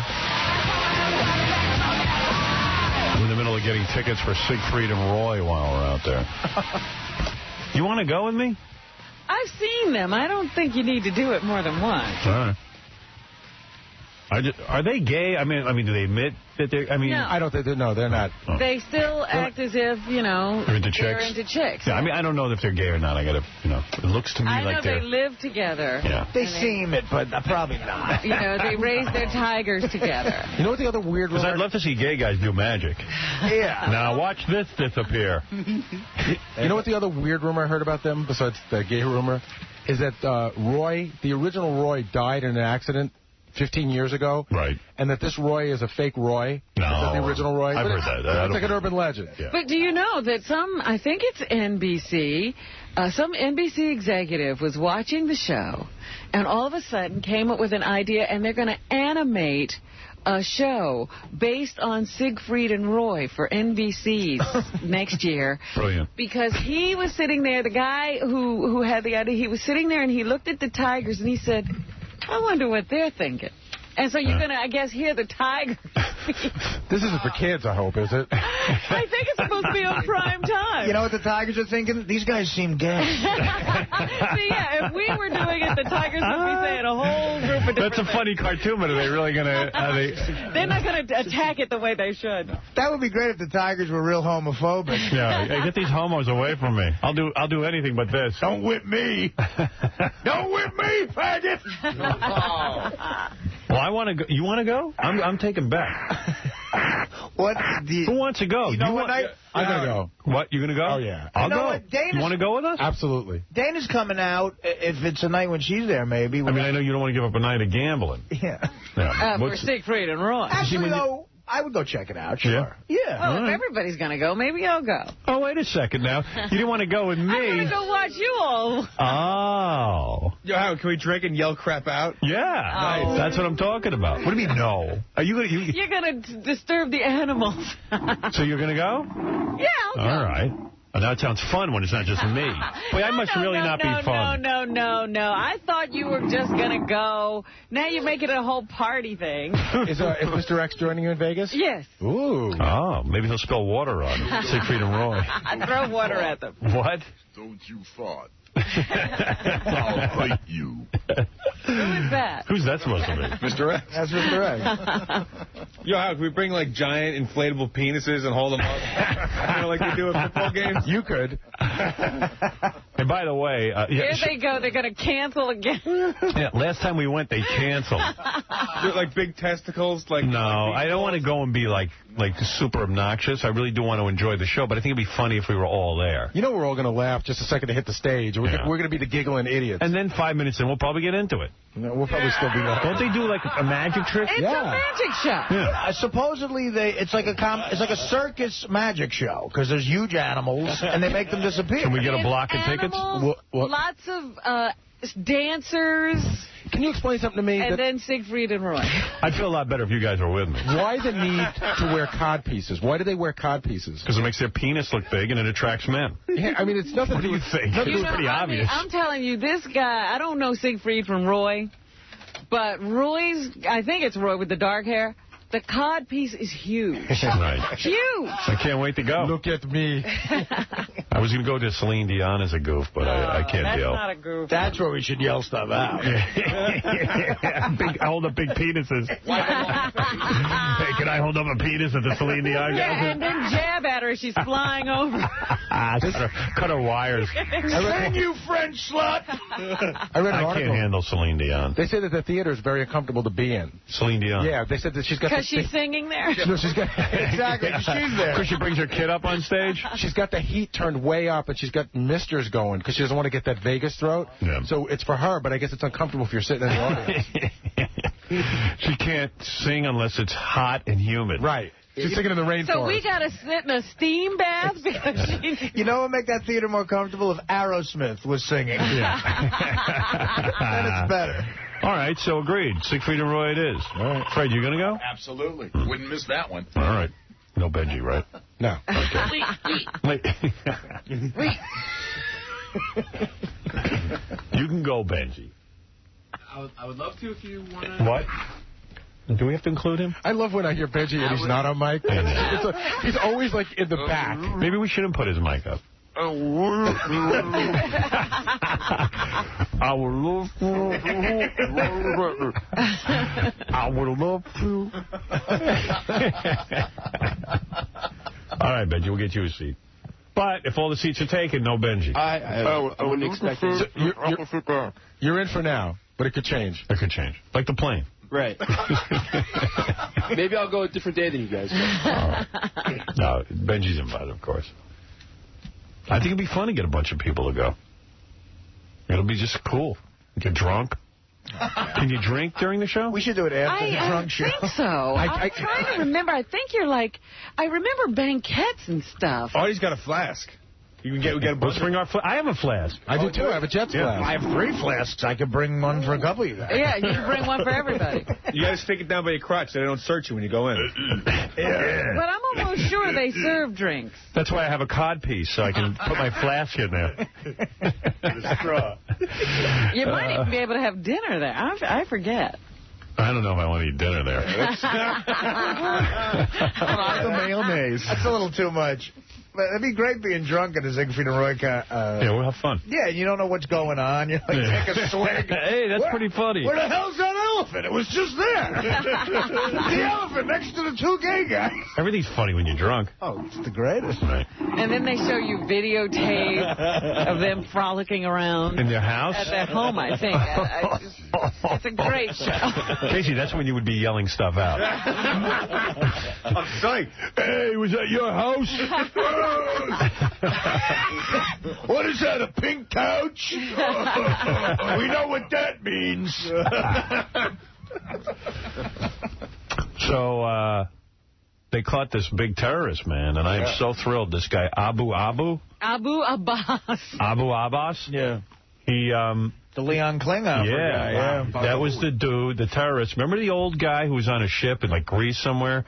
And these terrorists came on, these Arab... they were near Egypt. It was the Achille Lauro. Oh. And it was an Italian ship. Yeah, and these Arab dudes got on, and they took this old Jewish guy in a wheelchair and pushed him off the side. You know, that's another thing we forgot about. What about that, too? Well, as a matter of fact... so many instances. They had him in captivity, and they let him go. Right. They released... Who released him? The Italians? Yeah. They flew him to Italy because that's where, you know, he would have had to be charged. And they had the 4 terrorists and this guy, and they said, you know, we don't have enough to hold him. Can you imagine? And they all of a sudden found him in Iraq. He was trying to get over to Syria, and they caught his ass. Syria didn't even want him. That's how badass this guy is. Syria don't want this guy. Well, this is a guy you don't want in your house. Right. You're going to get caught at something. So... now they got him. I don't know what they're going to do with him. They don't know what to do because I was reading in the paper today to bring him here. The charges, the statute says that, you know, those charges only last for so long. Wait a second. I thought there was never a statute on murder. He wasn't the actual murderer. He was the planner and, you know, whatever. Oh, technicality. So whatever charges he had against him, they said they've expired. That's why I hate the criminal justice system. I mean, you know, here we got a guy. We know he did it. He admitted it. And we're not going to do it. They better... Well, we're looking to see what we can do, whether they can be reinstated or... You know, he was tried in absentia in Italy and convicted. Why can't they send him there and just put him in jail? Take him to the Celine Dion concert. Wait a second. Italy let him go because they didn't have enough on him, and then they tried him and found him guilty? They immediately let him go. Well, they claim they didn't know about it when they let him go or something. But it did bring down a government in Italy. The guy whose administration let him go, they lost power. That's a weekly thing in Italy. Right. Yeah, that government would have been gone anyway. I know. I tried to look at the name to see if it was anybody I recognized. No, don't remember him. We should put him in the Siegfried and Roy house segment. Let me tell you, this is wonderful. I never believed that you could live like this with tigers. This is very nice. There's something else I had to talk about. All right, so that's Vegas, and can't wait, man. Yes, it's gonna be great. It's getting closer. Yeah, we can't wait. And my shot's looking good. Fadeaway jumper, baby. Yep, Artie's gonna be playing basketball. It's gonna be great. Who else has seen this shot, Artie? We're also doing the $100,000 bet, thanks to GoldenPalace.com. Got to go check that out. We got like 8 people we've narrowed it down to. We got tons of entries, but we narrowed it down to 8, just of the saddest stories you've ever heard. Can you give us a brief synopsis of the 8, and then should we choose one? We need to choose 3. 3? Because usually we bring 3 out, and then we're going to choose a story when we get out there. when we see them and look them over. Yeah. All right, let me hear what you got. All right. This is the longest one. We got to narrow it down to 3. Yes. About 3 years ago, her husband started stealing their life savings to pay for his painkiller addiction. At the time, he wasn't working, and she was the sole financial support for the family. He took out thousands at a time, and the woman started bouncing checks. She confronted him, but he got aggressive with her. Eventually, they turned off the gas, the electric, the phone, the whole thing. After one fight, he came home drunk, pulled the gun on her and the kids. After a 4-hour holdup, police took him into custody. He got 16 years in prison. It's very tough on the children. 2 days later, this woman was hit by a drunk driver, causing her to lose her job. Currently, her left arm is mostly paralyzed due to the accident, and she has to have back surgery. She's not worked in a year and has virtually no memory. She received an eviction notice from her house. Her electricity is going to be shut off on April 21st. Her gas shortly after. How old are her kids? I don't have that here. Oh, two teenagers, it just says. She and the kids are living on peanut butter and jelly. Once evicted, they have nowhere to go because her mom is dead. Her dad has Alzheimer's. And her quote is, any chance that some money would help me get back on my feet. I feel so bad for my kids that I can't give them the life they deserve or any life at all. Wow. Okay, yeah, she wins. She can go. Give her, send her a couple of bucks. Howard, you got to hear the rest of it. Does she have a butterface? Yeah, she could win 25 G's on top of the 100. Yeah. Okay, 2 months ago, this is a new story now. Oh, my God, wait a second. I can't absorb the first one. When he started out, I said, oh, her husband just stole her money. But it goes on and on and on. Yeah, these are all... All right, give me story number 2. You ready? I'd put her in it, but go ahead. 2 months ago, this guy was diagnosed as having a benign cyst in his head, which turned out to be a baseball-sized tumor on his brain. He also has a big one on his spine. He had 3 brain surgeries in 5 weeks to try and remove it completely. He was diagnosed with a very rare form of cancer, something I can't even pronounce. He's on major chemotherapy. Try and pronounce it. Pheochromocytoma. Baba Booey. Yeah, that's... Pheochromocytoma. I have that. Yeah, go ahead. This guy and his fiance owe $240,000 in medical expenses plus $2,500 a week in chemo treatments for a total of $25,000. He has no health insurance because he was an independent web designer. They are both being wiped out financially, and he will certainly need much more medical attention in the future. Why the hell didn't the guy have medical insurance? Because he was an independent web designer. Wow. Wait. Now, is that on the keeper pile or the maybe pile? Oh, my God, that's horrible. I mean, what do you think of that? But the woman's got kids. Right. Yeah. He can just declare bankruptcy. But he's got a fiance. He's just trying to get a life going. I got a letter from a guy. I didn't even give you this one. This guy works all week like a dog. And he works all weekend. Then when he's home, he has to watch, bathe, and read to the kids while his wife's at the gym. I've heard about and that he's got really grotesque teeth and lips. And you left out Coach Little League. Right. I think he should win. Put him in. He's a keeper. All right. I'm going to put this one in the maybe pile. Not to say that it's not a sad story. I mean, yeah, it's a bad story, but at least the other lady's got kids. I'm trying to make some distinction here. Okay, number 3. There's a 25-year-old guy. While doing an internship last year, he began coughing up blood. It turns out he has a very rare terminal disease called vasculitis. It causes his major arteries to swell up and block. He's having open heart surgery in May to have his aorta replaced. Oh. The regular treatment for disease, steroids and chemo, are not working. His doctor believes that there's a medicine which is often used to fight autism that will work wonders in sending his disease into remission. However, since the medicine is not FDA approved, his insurance will not cover it. He has to get 10 injections at $5,000 apiece for a total of $50,000. Oh. Wow. His parents are holding garage sales, local fundraisers. They're trying to raise the cash. He's currently engaged but can't work because of the disease. He and his fiancée live in his parents' basement. Say no more. Put that guy in that pile. But this is... we could buy him medicine and save his life. We could save his life. Imagine he loses the bet, though. Oh. That's rough. Oh. That's a nightmare.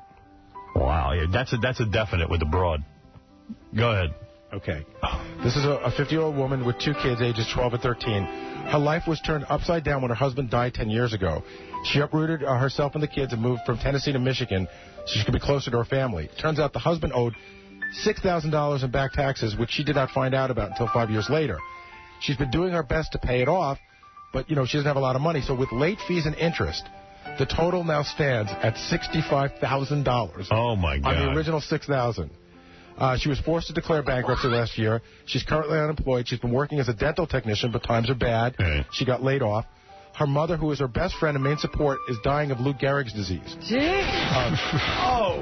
She's in the late stages and is almost, and is bedridden. This woman is taking care of her, watching her mom die slowly. Her father, who she isn't close to at all, he's dying too. She wants the money to get the IRS off her back, get out of debt, and take better care of her kids and her mother. How old are the kids, they say? 12 and 13. Oh. And the last line is she promises if she wins to leave some money in her will for Howard. Oh. But, aside from the will comment, I'm not sure about her. She's a dental technician, and she's probably going to marry some dude, and he'll pay the bill. I mean, I'm just trying to... Just imagine that the government gets that kind of appreciation on a $6,000. And the poor woman got stuck with it when her husband died, right? Yeah, what's that about? Nice guy. Don't your taxes die with you? All right, so I'm going to put her on the maybe pile? Yeah, I don't think she's in. Dory, what's up? Well, Howard, Howard, every time Gary finishes a sentence, he sounds like he's about to pass out from emphysema. There's like heavy breathing going on. What is that? I'm actually sick today. Oh, I noticed that. I got a bad sore throat or something. I'm congested. I don't know what happened. It's annoying. Get off the air. You know, maybe. I'm sorry, but... But did you want to hear the sad stories? Can somebody else read them? Give it to Betsy. Give him something to do. John needs a job. You're so insensitive that you don't listen to the story. You just hear me breathing? No. Okay, I feel bad about the story. I do, and I think the first person is the definite winner, hands down. Did you smoke please, today? let somebody else read. You smoked today and you got a sore throat and you're sick? He definitely smoked today. It's revolting. Shut up, you ugly. I got to go to work. Have a good day. Go to work, you big stink. Have a good day. Why would you smoke when you have a sore throat? Even when I was a smoker, I would. Smoking less. Yeah.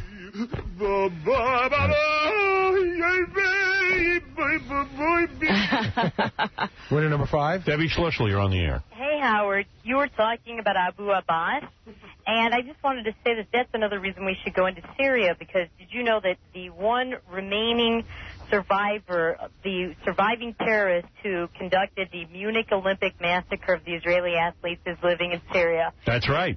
So is Ramadan Abdullah Shala, who was that guy that was indicted with Sami al-Arian for the Islamic Jihad murders of Elisa Fleta, who's an American college student, and Syria. It sounds like it's a hotbed. That's like a playground for terrorists. Right, and they also have Alois Brunner, who's a surviving Nazi war criminal that's living there too. Really? Yeah. That must be some country to live in if you're like trying to have a normal life. Well, Islamic Jihad is headquartered there now, and they're on TV every night on the Syrian-controlled TV news station. I think they might be on the next hit list. Everybody says now Iran has announced that they will not stay neutral if we go into Syria.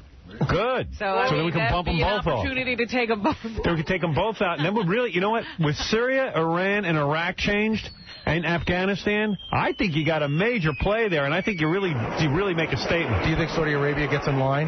You know, do they get in line? I think we should go after Saudi Arabia because they're funding terrorism all over the world. We know they hold telethons on TV to fund homicide bombers, suicide cells. I think Saudi Arabia will fall in line. I am with you. Go into Saudi Arabia. Right. And by the way, Howard, one thing that most people don't know about, when Hezbollah blew up 241 U.S. Marines while they were sleeping in Lebanon in 1983, when some of the Marines tried to escape and run out, Syria had soldiers shooting at them. This is great. I tell you what, because this is finally payback for those Olympics, the Munich Olympics. This is right. We're going all the way back to that. And we're getting, it's like The Godfather, where they settled every score, no matter how ancient.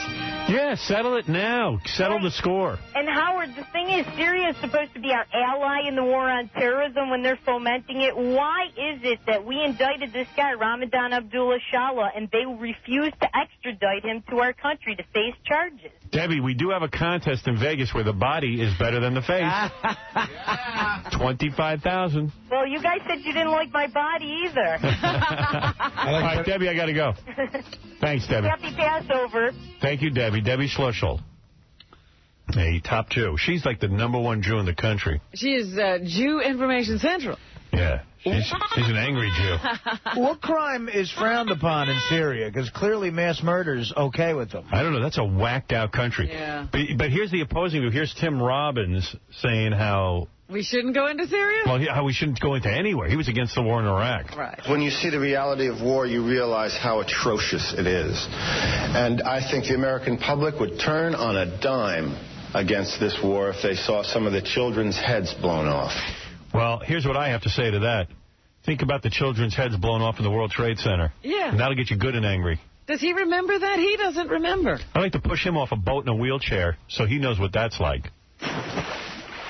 Take a little vacation with the missus, and just for humiliation purposes, we'll push you off a boat in a wheelchair, and you tell me how that feels. If Americans die. Yeah. Oh, yeah. The Americans died at the World Trade Center. That upset a lot of us. But it didn't upset Tim Robbins. He was upset about some anonymous baby's head blown off, and I don't even know that a baby's head was blown off. Yeah, he just figures it was. What does he want us to do? Does he want to sit down and talk with them on a rational level? Yes, to make them love us. He said on Bill Marshall, he wants us, every time they blow up something in this country, turn it into something beautiful, like build a park or... take over a vacant lot and turn it into a ballpark. Yeah, and that will show them the true American spirit. What a wuss. And then after all the buildings are gone, they can start blowing up the parks. The whole thing will be a ballpark under his... Yeah, well, most of those Arab countries do look like ballparks. They're just like sandy ballparks. This would be a ballpark. Yeah. He's talking about make the ballpark here. So now, okay, let's finish up. How many more you got to go? 4 more. All right. So we did 4 already. So this woman's 29 years old. She was physically abused by her mother on an almost daily basis. The mom would throw furniture at her, dress her drawers. Her mother saw her and a half-brother as personal slaves. Before kindergarten, this woman was responsible for all household chores. Her mom's boyfriend said the kids were meant to be servants. She was sexually molested by 4 babysitters, one of whom was a girl, and she was raped by her neighbor at 14. She was also molested by her half-brother, who liked to hold a pillow over her face while he dry humped her. Wow. She was kicked out of the house at 17, and she's had to make it on her own. She's been in several abusive relationships and eventually married, but her husband abruptly walked out on her one day, saying he had only used her to get a green card. Oh, damn. All right. She had no job at the time. He left her, and the car was repossessed. She was left alone, no job, no money. She's doing all right, but she has a job at a store, and she doesn't do very well on money. She's been left scarred by people and now trusts no one. She hasn't had sex since her husband left because of her distrust of people. I feel bad for her and everything, but she doesn't really need the money. You know what I mean? I mean, she's had a horrible life, and I'm not saying, she's been abused and raped and everything, but I don't know how the $100 grand's going to make things better. Yeah. Guy who needs medicine because he's going to be dead in a few weeks. That's important. Yeah. All right, so here we go. There's one of those then. This guy was born with a non-functional kidney. In the first 18 months of his life, he received 7 invasive surgeries involving his kidney. He had to wear a colostomy bag on his diaper, and his mother would empty it. He had the kidney removed at the age of 3, but due to mistakes during the operation, he suffered third-degree burns on his back for an overheated heat bag and was nicked in the lower intestine. The nick eventually led to his bowel becoming completely blocked, and he couldn't eat without throwing up or going to the bathroom at all. 2 years after a successful surgery, it became blocked again. Then his father died at the age of 36 when he was just 12 years old from a heart attack. From all these problems. Yeah, leaving the young boy almost suicidal. From the ages of 23 to 27, he went on dialysis full-time, meaning he never urinated. His mom was able to successfully transplant her kidney to him. Nice. But he was soon stricken with a very rare kidney disease. There is no cure for this, and the doctors have no idea how long he'll live. He's currently unemployed. He's getting his money from Medicare. His medication costs $960 a month, and medical insurance doesn't cover it. His mother doesn't work, and his stepfather only makes $30,000 a year. His name is Lucky, by the way. Sad story, and the guy's going to be dead soon, maybe. It'd be nice to see him go out with a little cash and maybe do some things, but you got a guy who needs $100,000 for an operation. I say put him on the no pile. Am I right or am I wrong on these? You're right. Anybody disagree? I'm making some tough decisions here. I'm playing God, which is a role I enjoy, evidently. All right. This woman suffered a major trauma. She's 41 years old. At the age of 16, she fell off a trampoline at school and landed face first into the gym floor. This was a laugh at these. What are you talking about? So far, it's like a Three Stooges movie. Trampoline, yeah. Come here, you numbskull. Say that again.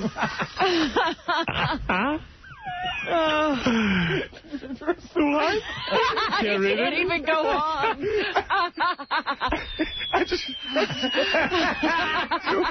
I'm not insensitive. It's just called it the wrong way. It's like I'm sure it's like laughing at a funeral. I don't mean it, but all right. If you think about it, it's kind of funny. Did you get through it? Yeah. But that was embarrassing. All right, I'm sorry. All right. You're not... All right. All right. She crushed everything in her face, and she shattered her knees. That's not funny. She had 2 major surgeries on her face and had her jaw wired shut twice while in high school. Throughout her life, her jaw was so messed up that she had to punch herself in the face just to make it close when she was eating. This is terrible. She suffered major migraines, and the bones in her face began to deteriorate. Oh, my God. Her jaw kept rescinding, leaving her with no chin. 8 months ago, she lost the ability to use, open, and close her jaw enough to eat, and she has to undergo 3 major surgeries to reconstruct her face. It's not known yet what the damage to her face is going to be, but it's extreme. They will rip out 2 of her ribs and use them to prop up her jaw. As a result of these surgeries, she lost her job, was rejected for disability claims. Although she is covered by her husband's insurance, the medical bills and the co-payments alone are piling up, and they're in danger of losing the house. Put her in Last month, they skipped a mortgage payment to buy food and pay their son's college tuition. Her husband is also sick and may have to quit his job due to congestive heart failure. All right, put her in the pile of yes. That's what she looked like. Right. And then this is 3 days after the surgery. Oy. And this is what she looks like now. And she needs more surgery. Yeah. All right, put her in the yes. I mean, the pretty short pile there. Okay, Hey, so Lionel Richie's here. You know what? We only have to do one more, and we get 3 in the yes pile, so you'll either decide whether this person's in or not. We can figure it out later. Okay. All right, this guy's 35 years old. When he was 32, he had third-degree heart block, which means he had no electricity in his heart and practically stopped pumping completely. Had a pacemaker installed and lost 1 month of work because of it. His doctor eventually cleared him to do all the normal things he normally does, so right away he went back to lifting weights, and he accidentally tore the pacemaker out. Oh! Missed another 3 months of work. Then his 2-year-old son was diagnosed with a malignant tumor. Oh, my God. Which he was successfully treated for. All right. Immediately after that, his wife left him for a 29-year-old guy that lived with his mother. She cleaned out his bank account before leaving. Oh. Shortly after that, his dad was arrested for a large drug transfer. Oh. He and his son are doing okay now, but he runs his own fishing supply business, and it's failing. He only draws $20,000 a year in income and badly needs the money for himself and his child. He has no health insurance and nothing. Oh, my God. That's pretty bad. But is it as bad as the 3 you already got in there? No. No. But it's bad. All right, go with the 3 you already got in there. Okay. I mean, send that guy a hooker, though, if you can find one. Crying out loud. This world is painful. Having some tough lives. Sheesh. Wow. Gary's still reeling from the guy who... Here's a guy who has a horrible story, and we might have to put him in. Go ahead, Frank. Tell your story quickly, because Lionel Richie's here. I couldn't sleep the other night. I was up watching TV, and I had to sit through Artie's movie, The Fourth Floor. All right, put him in. Put him in. Dude, come on. 100,000. That's good stuff. That's Give me the keys. Thank you. That's my catchphrase. What is it, Carlo? Real quick, then I got a break. Yeah, real quick, Howard. Did you hear any of the Tony Blair press conference with Bush 3 weeks ago? I saw all of it. What did he say? And Tim Robbins and these idiots in Hollywood have... He said that thousands of kids have died under Saddam Hussein. 400,000. 400,000. And that's the ones they can count. Imagine, like, they don't have a census system like ours, so Tim Robbins should stick it up as you know what. Right. Okay, thank you. You're right. Yeah, you're right. It's it. As I said before, they didn't care about Iraqis dying until we started being the aggressors. Right. What is it, Mike? Mike? What's going on, Howard? Hey, bro. Hey, man, what's up with these people talking about innocent civilians dying over there from us, man, when he's killing 400,000? Yeah, it makes no sense. The math doesn't work out there. Where do these people come from? Just say the World Trade Center. There were lots of little kids in there. Feel bad for them. There were certainly mothers and fathers. Right. Yeah, we're obviously going to feel bad for the American people and people who are living amongst us, whether they're Americans or not. But these guys are over there living everyday life around that guy. Right. All right, I got to take a break. Lionel Richie's here. I got a lot to ask that dude. You know, we interviewed him at NBC 100 years ago. Long time ago. 100 friggin' years ago, that guy. I think that was just after he left the Commodores. He after left the Commodores, but since we interviewed him, he got beat up by his wife. Yeah. I got to ask him about that. Poor bastard. He probably had to give up a lot of money, too, after she kicked his butt. Oh, please. Yeah, she didn't write those songs. He did. Watch E! tonight. The #1 actor in America today, Mr. Robert Duvall, will be on. He's something, man. Tonight on E! Yeah. All right, we'll be back right after these words. Yeah. Hi, so dirty bastard. You want to have sex with me? Ladies, please feel free to call me at 1-800-44-STERN. Make it louder, will you? Oh, I love it when it hurts. It hurts so good. Oh, wow. Look at this. Lionel Richie, 53 years old. I saw him on American Idol. I said, man, that son of a gun looks good. You look good. Right? You agreed. I didn't see him. Oh, you didn't? No, Take a look. I told you, I've lost interest in that show completely. Oh, you're crazy. The Billy Joel night last night. Big night. You are very good. Here's Lionel Richie. The guys had, I don't know, we were trying to figure out what he's worth. I bet you got into astronomical figures. Minimally $200 million. I'll tell you why I figured that out. All right, you got an exact figure. Look at you, man. You look good. You look young, like a young man. You look like a young man. Good for you. What'd you do? Would you get a facelift or something? No, man. Nothing. You can't get facelifts around here, man. You're just lucky. You can't get facelifts, man. Not at this time. See, now you're loose, man. American Idol was very difficult to say something negative. You were good on American Idol. You know what? I had the best time. Really? Because of the fact I didn't have to sing, I didn't have to do anything. Just go out and critique. Critique, evaluate. That's it, man. That's what I'm good at. That's what I do all morning. I critique and evaluate. It was the easiest thing in the world to do, and I loved it because everyone had this attitude that everyone was going to be great on that show. I wouldn't want to do that with the kids. It's the hardest thing in the world. When you go on that show, so you saw the show, who's going to win this competition in your mind? You know what? It's hard because I've done this on a couple of world things. It's always the obvious guy. For example, there was a guy in London, guaranteed throughout Lamar in London. Right. Everyone said Lamar is going to be the one. Little kid with a little Irish-sounding voice wiped everybody out at the final word. Ruben on this show is the chosen favorite. I mean, right. I can tell you. Everybody likes him. But that Marine guy, I can't think of his name. Josh. Yeah, Josh the Marine guy.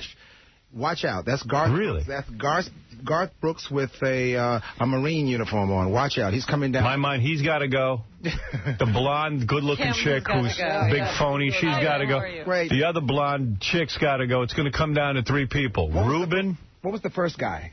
The first guy singing... the voice does not match the body. Clay. Yeah. The gay-looking dude, right? Watch Clay. Well, wait a second. Simon said, this guy's terrific, this Simon. He said to me yesterday, I like listening to you with my eyes closed because...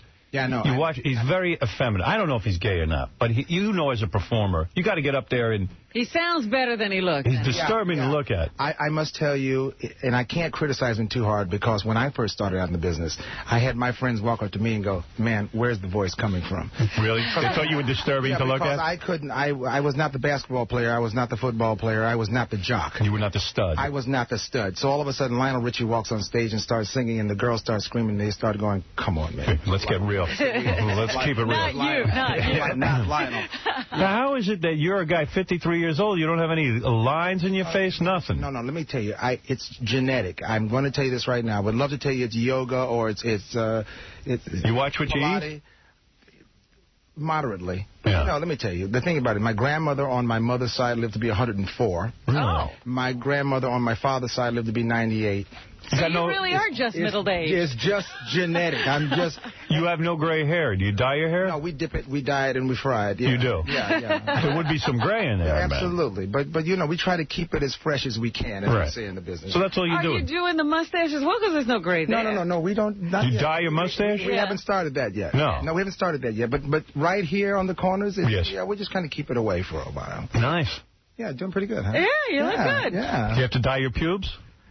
No, you know how and not yet. Yeah, me neither. I don't want to have gray pubic hair in the worst way. No, but that's something that I get used to with myself privately. It's okay. Right. Well, I refuse to go. I am now shaving down a little down there. Is that why you're taking everything away, just so... Taking away so I won't have to deal with it. I'll be like a baby.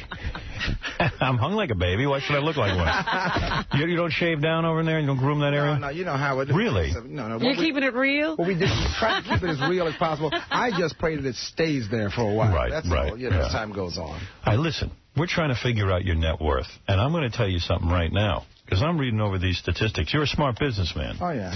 You wrote... Listen to this. I love how we're working on my income bracket. Well, why not? Why not? This is fun for us to do. You reportedly sold more than 100 million albums. Yeah. You had a string of 9 #1 hits in 9 consecutive years, which is a music business record. The runner-up is Paul McCartney. Wow. You won 5 Grammys. Never mind the Grammys. That doesn't bring home the bacon. Yeah, you can't get money out of it. Here's what I like. You own almost all the rights to your songs, your videos, your tour, and your merchandise. That's adding up right here. Now we got the cash register going. Now, your 1983 album, Can't Slow Down, sold more than 16 million copies, grossing $136 million, and you own the publishing, you own everything. I got to figure you're worth Let me just do some quick math. 136 times... I remember the last time this happened. I will tell you right now. You're worth $7 billion. Wow. That's amazing. Microsoft. No, really, you got to be worth... If Paul McCartney's worth $1 billion... That's amazing. Let's stop there. No, Paul McCartney's worth $1 billion. He had to split 4 different ways with people, but he went into publishing. So you got to be worth close to $1 billion. Well, back it down a little bit, man. $500 million? We can back it down a little bit more, you see, because what happens is people always understand that when you... There's Sam out there. There's Uncle Sam. Okay. And Sam comes in and says, give me mine first. Right. And then there's a thing called lifestyle. And then you have to keep that in the... Do you live a big lifestyle? Well, you know, when you fly every day and you sleep in great places... You have a private jet? Not yet. You don't? No. This is shocking. No. Not yet. You're planning on getting one. When we tour, we have the private jet. When we're not touring... You fly commercial? Leave the jet at home. Really? Yeah, you don't go shopping in your private jet, babes. No way to do it. Well, why not? I mean, you got to have a $200 million. No. See, the best part about the money is when keeping it at home. There's a great thing called NetJet now. NetJet, right. Where you don't have to deal with your private plane. You buy a certain amount of hours. A certain amount of time, you fly it, and you get off, and it stays where it's supposed to be until... But you're worth $200 million easily. Yeah, but see, what the thing is, you want to keep the money at home. But you do. If you have $200 million and you just put that into tax freeze, I got to figure you're clearing 5% at least on $200 million. Rob, what's that? Quickly, do some quick math. $10 million? That's... But Howard looks... $10 million. $10 million a year. $500 million or $200 million? What did you say? I don't remember. I mean, I'm actually looking like I'm worrying Howard here. No, you're not worrying me. I'm just trying to... if you don't have the money, then who does? No, but let me tell you. The trick is that the best part about it is the hassles. The pilot, the co-pilot, all these people. All right, so you rent a jet. You want to do is walk away. Right, so fine. That's exactly what we do. Exactly what we do. All right, and also you had the embarrassing divorce, which, I've been waiting to get my hands on you. I know. For a long time, brother. Oh, yeah. I mean, Jesus Christ, a woman kicked your ass. I mean, no offense. Now stop it. No, it's all right. I've been beaten by women. I have. Howard. That was in high school. The one thing I've said to people all the time, and I say this now. Go ahead. I would rather say I lost than I won. Well, that's true. That's true. Right. Yeah. Because more guys came up and said, "Final." I said, "You can't throw a punch. You cannot." To a woman. That's right. You can't do it. And on top of that, it's passion. It's passion. So you got caught first of all, you're a smart guy. How you get caught? I didn't get caught. You got caught. No, I didn't. Let me tell you exactly what happened. Go ahead. Please do. This is fascinating because I'm a guy. We were absolutely separated. You were separated. Separated. Okay. But were you supposed to be working on it or something? No. Were you marriage counseling? Trying to work no on one. What we did was no one knew that I was separated.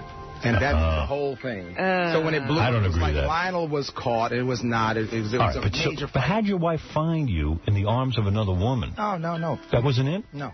See, I love these great stories. You could write a song about it. See, the story must be better than the truth. No, the truth of it is it's actually quite boring, to be honest with you. Well, you're a ladies' man. Yeah, but the most important part about this was the argument in public places is you can't do that in the middle of Beverly Hills, California. No, especially when you're Lionel Richie. Exactly right. And what happened from there was the police were called and people were coming in, arguing. Here we go. Out the window. I thought you were in the middle of an embrace with some chick. No. Actually, I'll tell you the truth about it. The lady I married. The lady you married? Yeah. So you mean you went from your marriage right to the chick you were having your thing with? You didn't get to fool around? No, man. Let me tell you something. It wasn't that at all. The wonderful part about this was that we weren't fooling around. We were absolutely clear. Hanging out. Clear.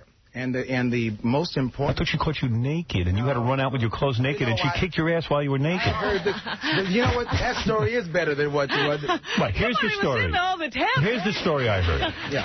I don't know where you were, some hotel or something. With the chick, you're naked. She's 22 at the time. I thought it was like an apartment. No. That's what I heard. And then the wife comes in. She catches you two, and she starts swinging.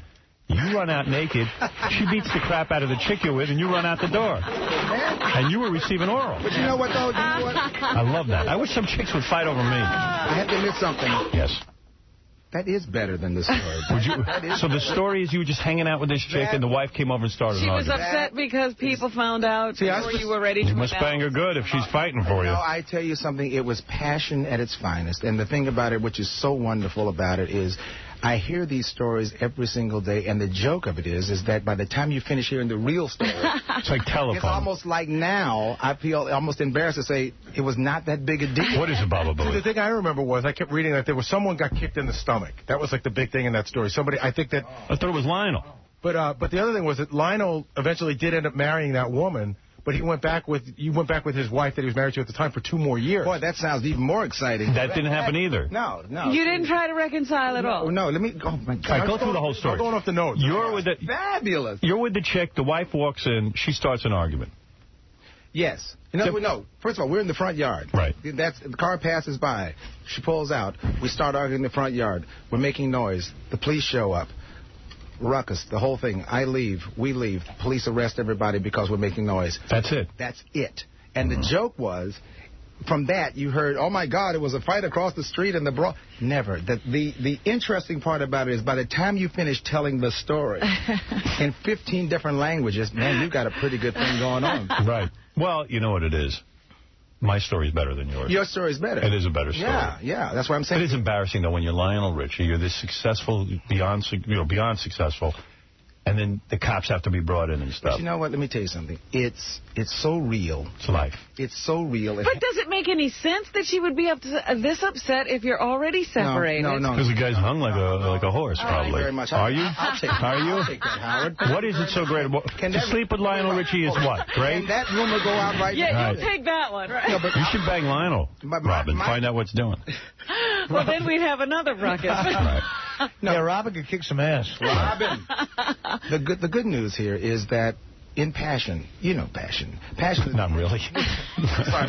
You know passion. Passion is an interesting thing because when you get into this word called love, it has so many emotions into it. It's crazy. That I have heard police officer friends of mine, they say when they roll up onto an argument, the guy is sitting there choking the life of a woman, and all of a sudden, as soon as they grab the guy, you get your hands off of my guy. I mean, it's an amazing heat of passion. Right. And so in things like this... You've known passion in your life. I have known passion in my life, and thank God for it. But the thing about it is, publicly, what you said, Robin, was correct. Publicly is the hardest way to deal with it because you're not used to that. Right, that's embarrassing. That's something that you can't deal with. But as time goes on, it's the way life is. And do you, did you get married too young? Is that the problem? No, it wasn't that. I married about 25, 26. It wasn't that at all. It's just that you have to understand you can't prepare. You know this very well. You can't prepare for success. That's right. In other words, no matter how you get involved with show business, someone said to you, if you're famous, how are you going to act? Right. What are the changes that you're going to go through? I'm giving you life learning music, by the way. I love that. Right. But you don't know how to act with that. And that's something you discover along the way. Well, that's true. Robin has a lot of trouble with our fame. Robin, do you have trouble? I've handled it beautifully, but... Right. I'm the maladjusted. She's the maladjusted one. She's the one that causes us problems. You haven't adjusted well, no.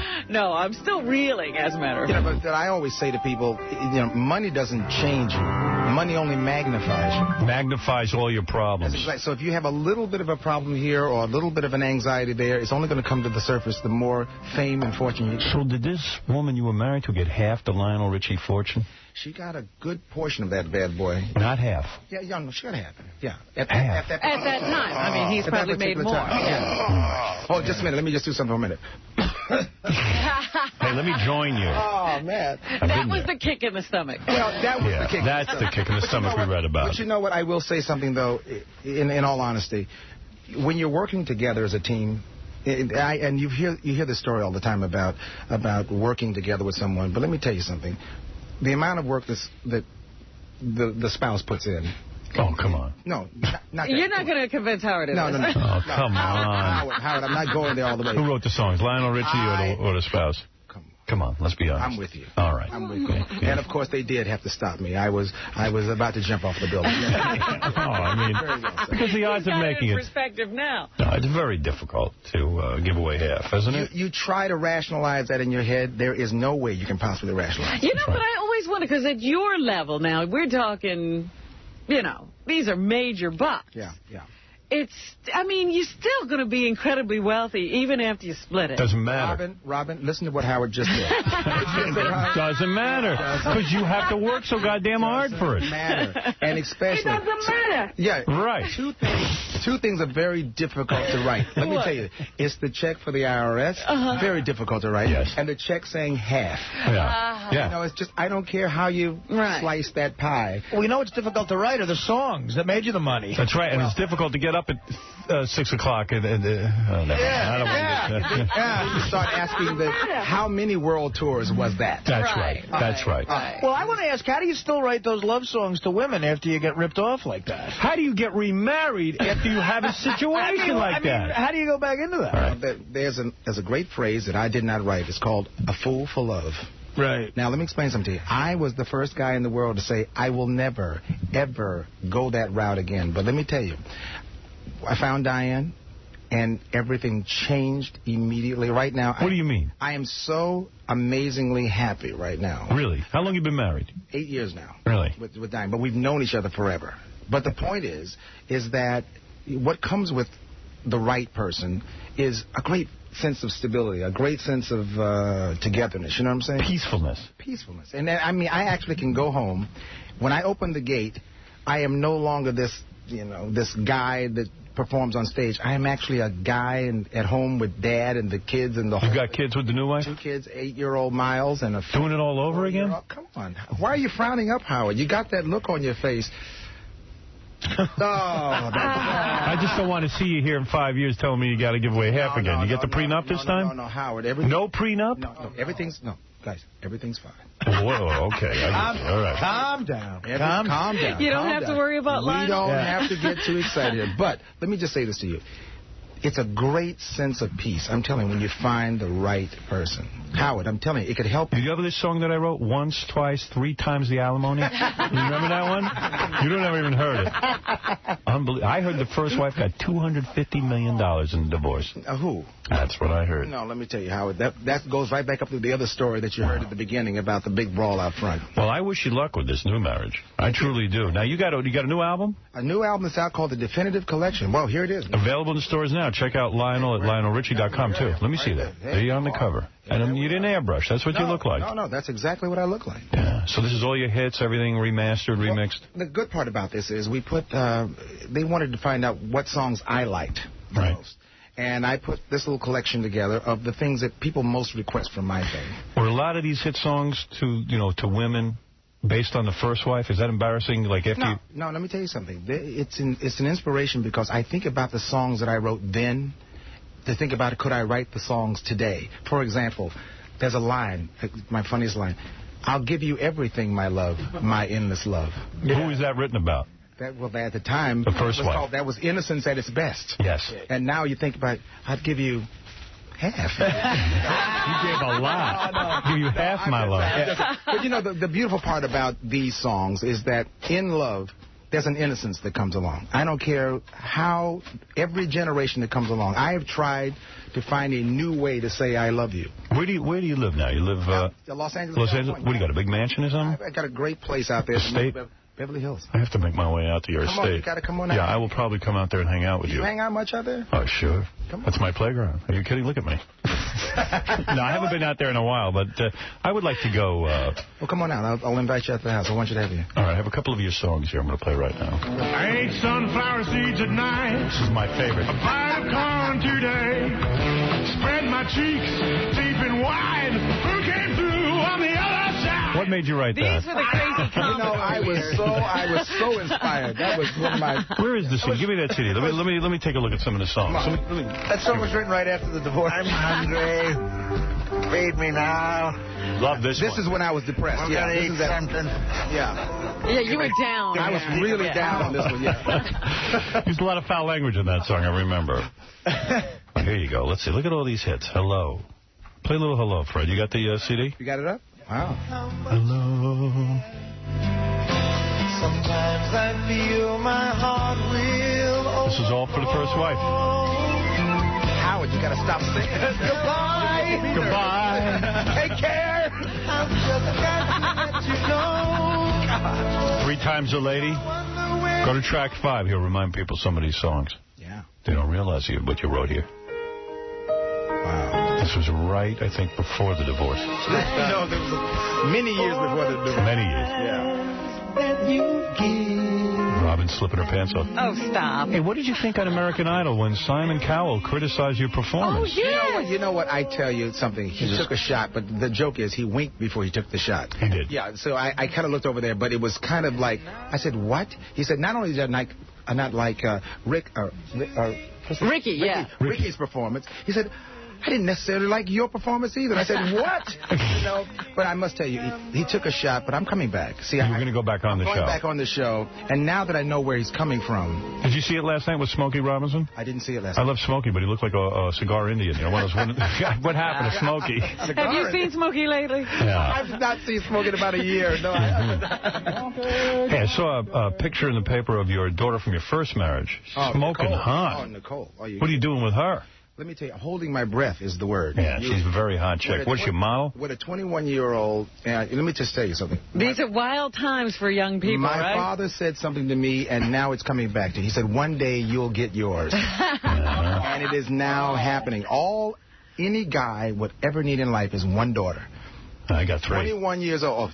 You got 3? I have a 19-year-old. God bless you. Yeah. God bless you. Unreal. Oh, yeah. Just wait. Hold on. So was the kid mad at you because you got the divorce, or is she cool with everything? No. She's very, very, very cool. Yeah, that's heavy stuff to go through. But now you've got to deal with, who she's bringing home and... No, it's the yo, Mr. Richie, I want to tell you how... Really? Yo. Yeah. With the yo. Yeah, no, I'm telling you, it's all of the parts... These guys your daughter dates, they're rich kids probably. Yeah, but listen to me. Yeah. It's the crowd, and you just have to get used to it. Right. And here's what I have to get used to most of all. Lionel, I'm having a party up at our house up in Mulholland, and we'd love to have you come up. Yeah, I said, how do I get there? Ask your daughter. Oh, really? You could have run into her over there. Wait, what are you talking about? With the yo guys. Who are you talking to? Yo, Mr. Was she dating Eminem? I mean, what is that, yo? You know, she's got this great crowd of people that just, you want to go, are you training to be a doctor? Are you trained to be a lawyer? I don't think so. Yeah, no, it's rough. It said in the paper she hangs with the Hilton sisters. Oh, yeah, well, that's trouble. They went to school together. All spoiled kids. Now, is your daughter the one who's going to be on that show? Yeah, she's going to be on that show with Paris. And What, a reality show? A reality show. And all I'm going to tell you is that I'm holding my breath completely. Now, let me tell you something. What's the show? It's a reality show where they actually go from Beverly Hills to a farm or something somewhere, and they're going to see if they can rough it. Oh, like the Beverly Hillbillies. Yeah. Right, well, it's reverse. Reverse. It's reverse. Now, I will tell you. I'm ready for Is your daughter capable of this? Yes, she is. Yeah. She's totally capable. But the trick is, am I capable of this? This is the problem. You're not involved in the show. I'm not involved in the show, and I've learned now to just remember, there was a time in my life when I walked into my father and mother's house, and I said, Mom, they sent me to college, and I said, Mom, I'm going to be a black beetle. I've just joined the Commodores. We're going to take over the world. And there was a look on my father's face that day when I said, Dad, what do you think? And he said, talk to me later. Right. Got it? There's a day when my daughter walked in the room and said, I'm going to be on a reality show. We're going to a farm. Talk to me later. Right. All right, so maybe it'll work out. You never know. Yeah. Let's see what else you got on here. Dancing on the Ceiling. Play a couple of tracks, Fred. You know what is on there? Sail On. You know what? What else? There's a new thing on there. What you got on We there? have Enrique Iglesias and I are doing a duet together. Enrique, can he sing? Or He can actually sing, Really? believe it or not. Yeah. Nobody does. No. You think he's doing kids or what? What's up? No, he's not. He's not? You're definitely sure on this? I'm sure, but I think it's just that what he's got is he's lived in a vacuum for a very, very long time. Remember now, when I met him, he was 7 years old. Right. Commodores did the first tour with him, and this guy has never really hung out. You know what I'm saying? When you say, come on, Howard, let's go hang out, right. We know what that means. He has never... But like a lot of child stars haven't hung out. I mean... Yeah, right, I don't think Elizabeth Taylor hung out either. Neither did Corey Feldman. But they gave this kid... Remember now, just imagine $25 million at a golden age of, 12 or 15? Right. How can you build your world? Everybody, you're hiding from every girl in the world. And would you let your young children sleep over at Neverland? Actually, my daughter, Nicole, has. Oh, really? Along with Quincy's daughter and everyone. Yeah. Oh, the daughters, never a son, though. Well, I don't have a son. I didn't have a son. That's right. That's what I mean. No, but I'm saying, but I understand what he meant when he said the bed. It's not a bed. What he has is these. When you go into the movie theaters and stuff, because of the kids that come over that have these various diseases, he has them so that the couches are basically beds. But don't you think that, But that's not the bed he's talking about. No, he's talking about his bedroom. His bed, yeah, but trust me. Really? Yeah? I think he's all right. I think he's okay. All right. But did you see him dangling the kid over the balcony? What did you think of that? Now, that was a little... That was odd. That was different. That struck me as odd. That was different. I've done a lot peculiar. That was strange. Well, yeah, strange is That a good was word. strange. Yeah. And what do you think of him continually agreeing to do all these interviews? That big mistake. Even stranger than what I can't understand what he's trying to do, but I know there's a reason in there somewhere in his mind. But I would not go anywhere near the interviews if I was going to come off like that. You must go to good parties and stuff. Great parties. Yeah, when I get out to L.A., you're going to have to take me around with you. Come on. Treat me like I'm a human being. Let's hang out. That's right. Hey, you ever seen Michael Jackson's fake nose fall off? I was in a meeting with him. I saw it all taped up. I didn't get to see it fall off. But you didn't get to see any of that. We don't want to check that out. You didn't want to see that. You don't want to see that at all. You don't even want to know. You don't want to know. All right, go ahead. A couple of quick questions. Big Black, go ahead. You're on the air. Yo, what's going on? There you go. Yo, what's happening? Hey, where have you been? In the same place, the homeless shelter. He's at the shelter. Where do you think he is? Yeah, he forgot to pay his bills. Oh. Yeah, he's in the homeless shelter now. But This is one of the yo guys who won't be dating your daughter. Ah, very good. Oh, trust me. No, let me ask you, Lionel, what's it like to be with a white woman now? Oh, man, come on. I love this. Don't you just love this? Who's the white one? Oh, your wife is white? She's actually Greek-American. Oh, Greek-American. Yeah, Come on. She's white as anything. Well, what's wrong with that, Big Black? Yes. No, it's not wrong. I want to get me a white woman, too, bro. No, please. Get out of the homeless shelter. Yeah. Any woman. You got to write a few songs before you get that white woman. Well, the answer is when you fall in love, you don't even notice the color, and that's the absolute truth. I promise. Well, you were married to a black woman first. First, and dated all the way through my life. It's just funny and ironic how when it came around, it just happens to be that's who Diane is. Some brothers like Big Black put you down for being with a white woman? No, you know what? Not at all. Not at all. You don't experience that? Well, I found out something. In a relationship, when you walk into a room and say, I don't like your black wife, right, that's called a fight. I don't like your white wife. That's called a fight. You know. So you will fight Big Black if he does this. Oh, Big Black, I'll take you out. Oh, believe me, you could. This guy's not that tough. Oh, yeah. But do you notice every once in a while? Because a lot of people say they get these dirty looks from black women. Do you? Yeah, but you know what it is, though. Yeah, black women do get pissed when a rich brother marries the white woman. What you have to do is, I think honesty is a great policy. If you walk in the door and it's not contrived, in other words, sincerity is everything. And I've kind of made my thing where I don't hide it. I put it out front. You know what I'm saying? And this must be some hot chick you married, though. No, man. Diane is smoking. Very smoking hot? Diane's smoking, and on top But you got her pregnant. Did she snap back? No. We got her pregnant. Yes. But I'm saying, did she snap back after the pregnant? Right away, man. She did. Are you kidding me? But you will not tolerate that. I'll show you pictures. I'll show you Really? pictures. I want to see some pictures. The problem is, did I snap back after the baby? Oh, no, come on. Problem. Well, let's be honest. You're not going to put up with any kind of weight gain, I assume. She is a Pilates instructor, and she does all these. You know what I'm saying? Perfect. I know exactly what you're saying. Pilates instructor. The Greeks like diner food. You got to watch that. No. I'm telling you, she is this. She's the one who's got me on this strange diet of, protein sometimes, not so many carbs. When I'm on the road, it's a certain diet. When I'm off the road, it's a certain diet, and it works very well. All right, Joe, go ahead. You're on. Hey, Howard. What's with everybody's phone? Hey, Lionel, how you doing? Fabulous, man. How you doing? I'm doing real good. Listen, I've been a long-time listener, of course, Howard. I just wanted to say that Cincinnati loves you, first off. Thank you. And Lionel, I have to say that, just like so many other fans, I'm sure, the song Hello just holds a place in my heart. I'm 30 years old. Been married, divorced, incidentally. Howard got 3 girls as well. And I just wanted to make a comment. I think you're one of the greatest songwriters ever. Of course you gave up half. You gave up half, right? Yeah, what little half I had, Howard. I think. So you're a lucky man. You had very little to your half. I think at that time she probably got a big $12,000. Nice. Nice. Yeah. That's really nice. See, take that. So you gave up half of your $24,000 empire. That's right. Yeah, hey, listen, that's something. I tell you, I don't know if I'd rather do that than give up half of $100 million. Howard, at the time, I was working at a 1,000-watt AM station in northern Kentucky. For a Christian station, and all right, we don't need your life story, pal. We all have our sad stories to tell. Well, thanks so much, man. Well, Lionel Richie, you're a great guy. You come in here, you look good, you're still out there doing your thing. I'm having a ball, man. I have to tell you, speaking of my wife, let me just say this. Okay, let me hear this. The reason I came on the show. Go ahead. She said, I'm now doing American Idol. She said, I'm listening to Howard Stern. And she said how it went off.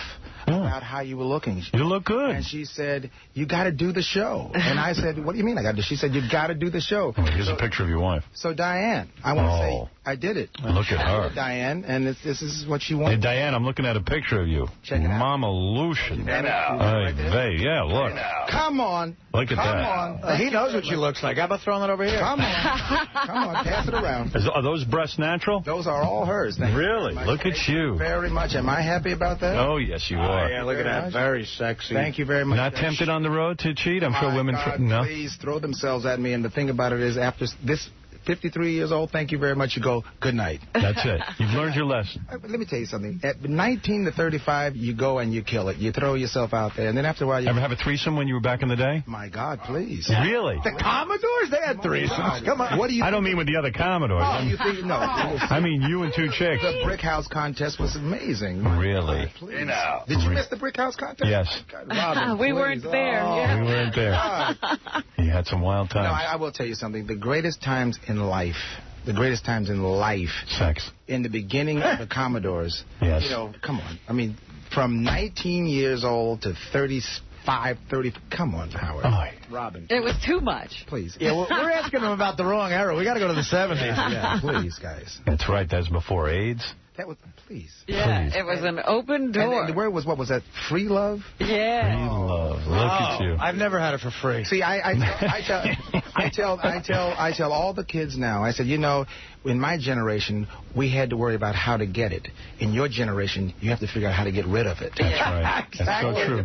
Please write a song about that. I'll put a song So now I know what sweet love is all about. Sweet love. When somebody gets... You're there. Wow, look at you. When a couple gets married, do you realize that when they do that first song, the first dance as a couple... Yes. Oh, like 80% of the times, it's something he's written. Right. I just realized that. You know what? You know what? The joke of it is that I've had critics to come to me, and they'll say to me, Lionel, did you not write another one of those songs like Hello, like 3 Times a Lady? And I said, and I go back and I pull up their review. Right. And I said, you mean that schmaltzy, sticky, gummy, syrupy song? Yeah. Money, man. Yeah, and the guy said to me, why, did I write that? And I said, yes. Oh, excuse me, Thriller was #1 at that time, right? Right. And then I said, oh, let me figure out something else. You were single then, weren't you? That's right. He said, yes, I was. How'd you know? I said, because it's not sticky and gummy when you fall in love. That's right. It makes sense to you then. It absolutely makes sense. So endless love is not endless, though. We've learned that. Endless love is not... That's right. Endless love lasts about a day. Right. There's no such thing. What is it, Dave? Go ahead. Hey. Good morning. Yes. I'd like to ask Lionel a question. Go right Lionel, do you ever have any gay sex with any of the Commodores? Gay sex? Oh, my God. You would never do the Commodores, would you? Let me tell you something, man. Those were all men. Well, let me just tell you something. I've had a lot of fantasies in my life, but that's not it. That's not one of them. Of course not. Yes, Steve. Oh, Steve's not there. All right, listen, what can I tell you? It's great seeing you. I'll see more of you, though. Come on out to California. All right, and then we'll party at your house with that wife of yours. You got a deal. Yeah, I want to meet her. You got to meet her. Very nice. Younger woman. Yeah. How old is she? She's actually, 32. Nice. 33, come on. I'm doing all right. All right. Lionel Richie's album, The Definitive Collection, available in stores now. And you can check out Lionel at LionelRichie.com. Thanks for coming by. My pleasure. And we'll be back right after these words where I will comment on the news, Robin. You will, okay. Yes, and right after these words.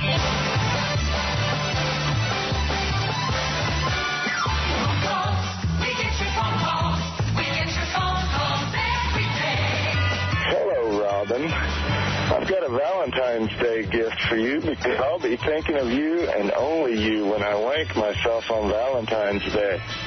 I'll be thinking of your delicious tiramisu-flavored Mons Vernus, your supple chocolate milk-filled breasts, and your bulbously round and pillowy mocha-colored buttocks.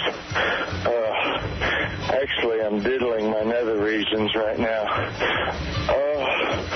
Oi. Oh, I hope you'll be thinking of me too, Robin, on Valentine's Day. Oh, goodbye, Robin. I love you.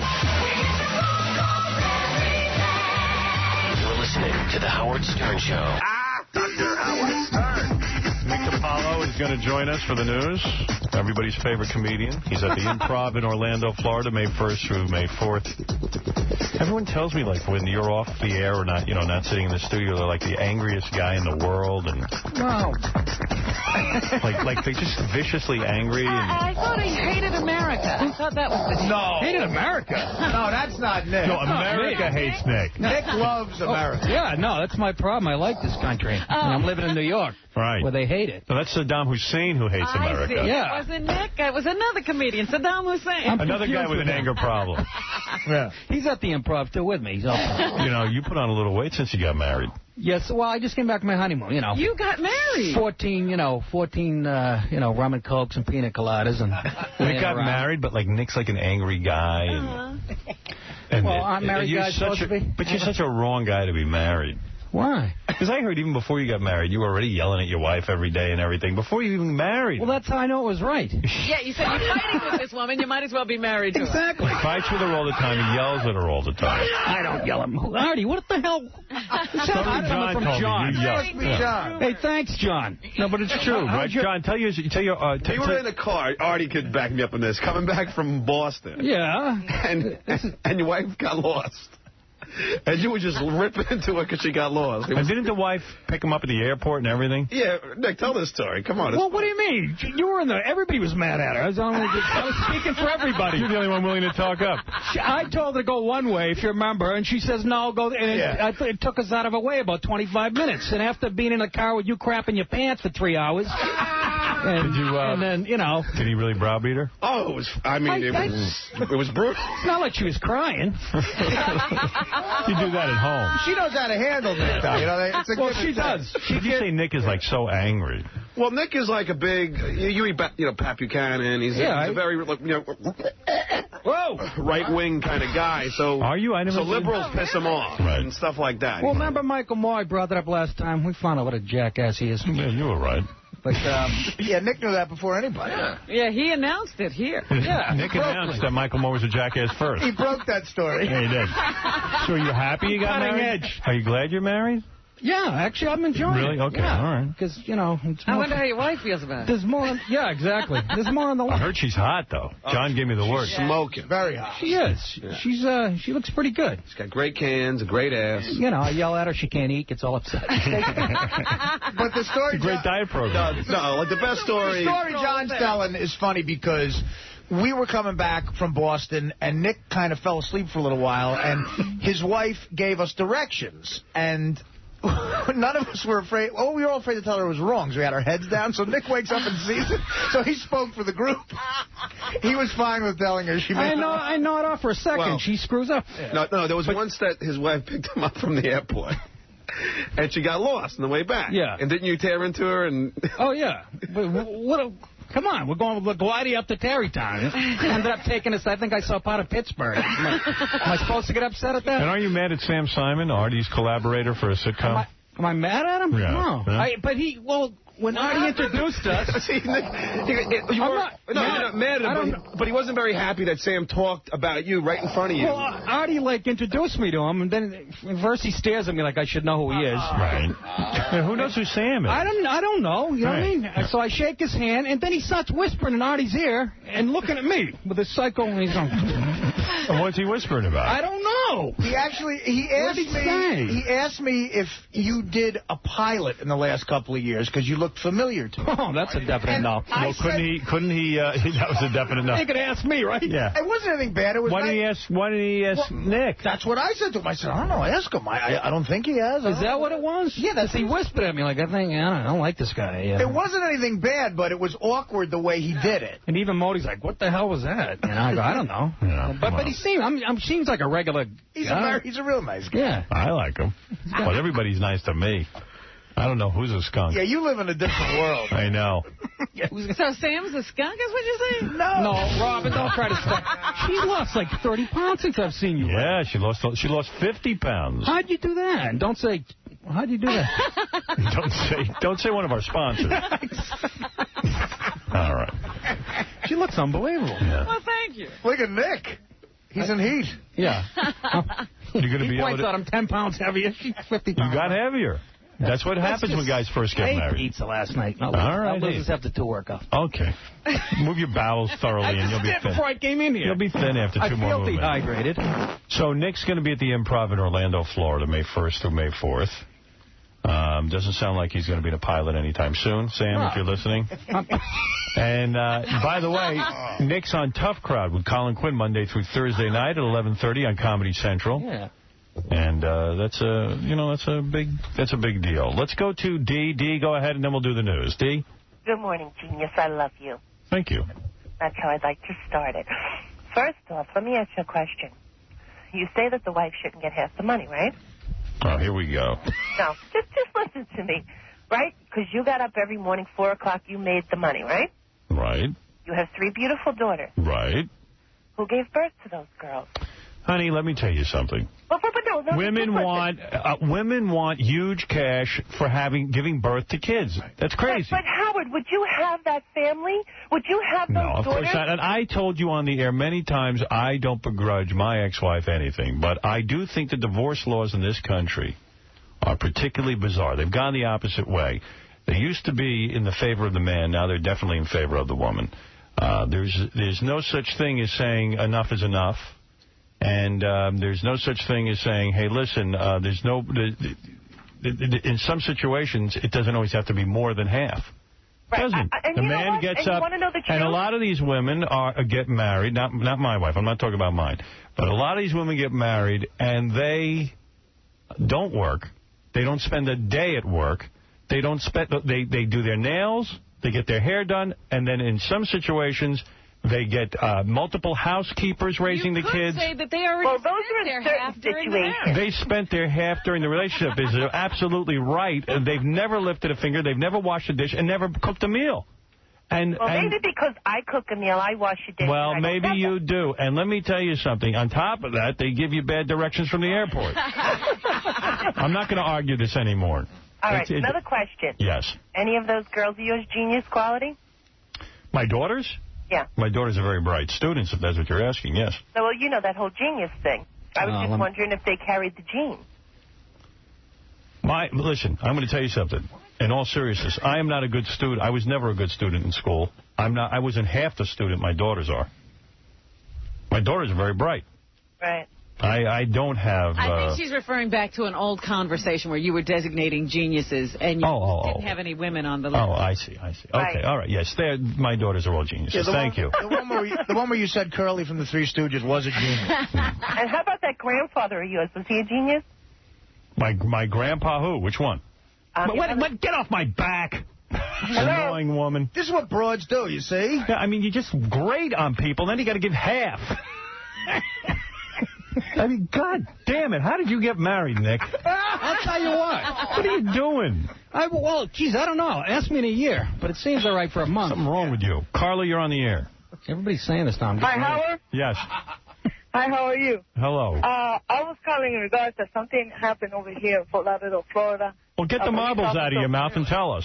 Your cousin came over on an interview. And our officer was killed with two young guys, and a couple of days after, the 2 young guys were found dead, and they're calling it murder-suicide amongst each other. But I haven't heard. What did this person say? I don't even know if it's a man or a woman. A cop was killed, and then the 2 people who allegedly did it were killed. Murder-suicide. Yes, sir. So what are you trying to say? That the cops secretly killed them? What I'm trying to say is, come on, the cop got killed. What country are you from? What country are you from? I'm from Miami, Florida. No, what country are you originally from? Well, I was born here, but my parents are Hispanic. Yeah, well, let me tell you something. I don't know where you're from, and I know what country you're probably from. You're probably from Colombia. No. Where are you from? Cuba.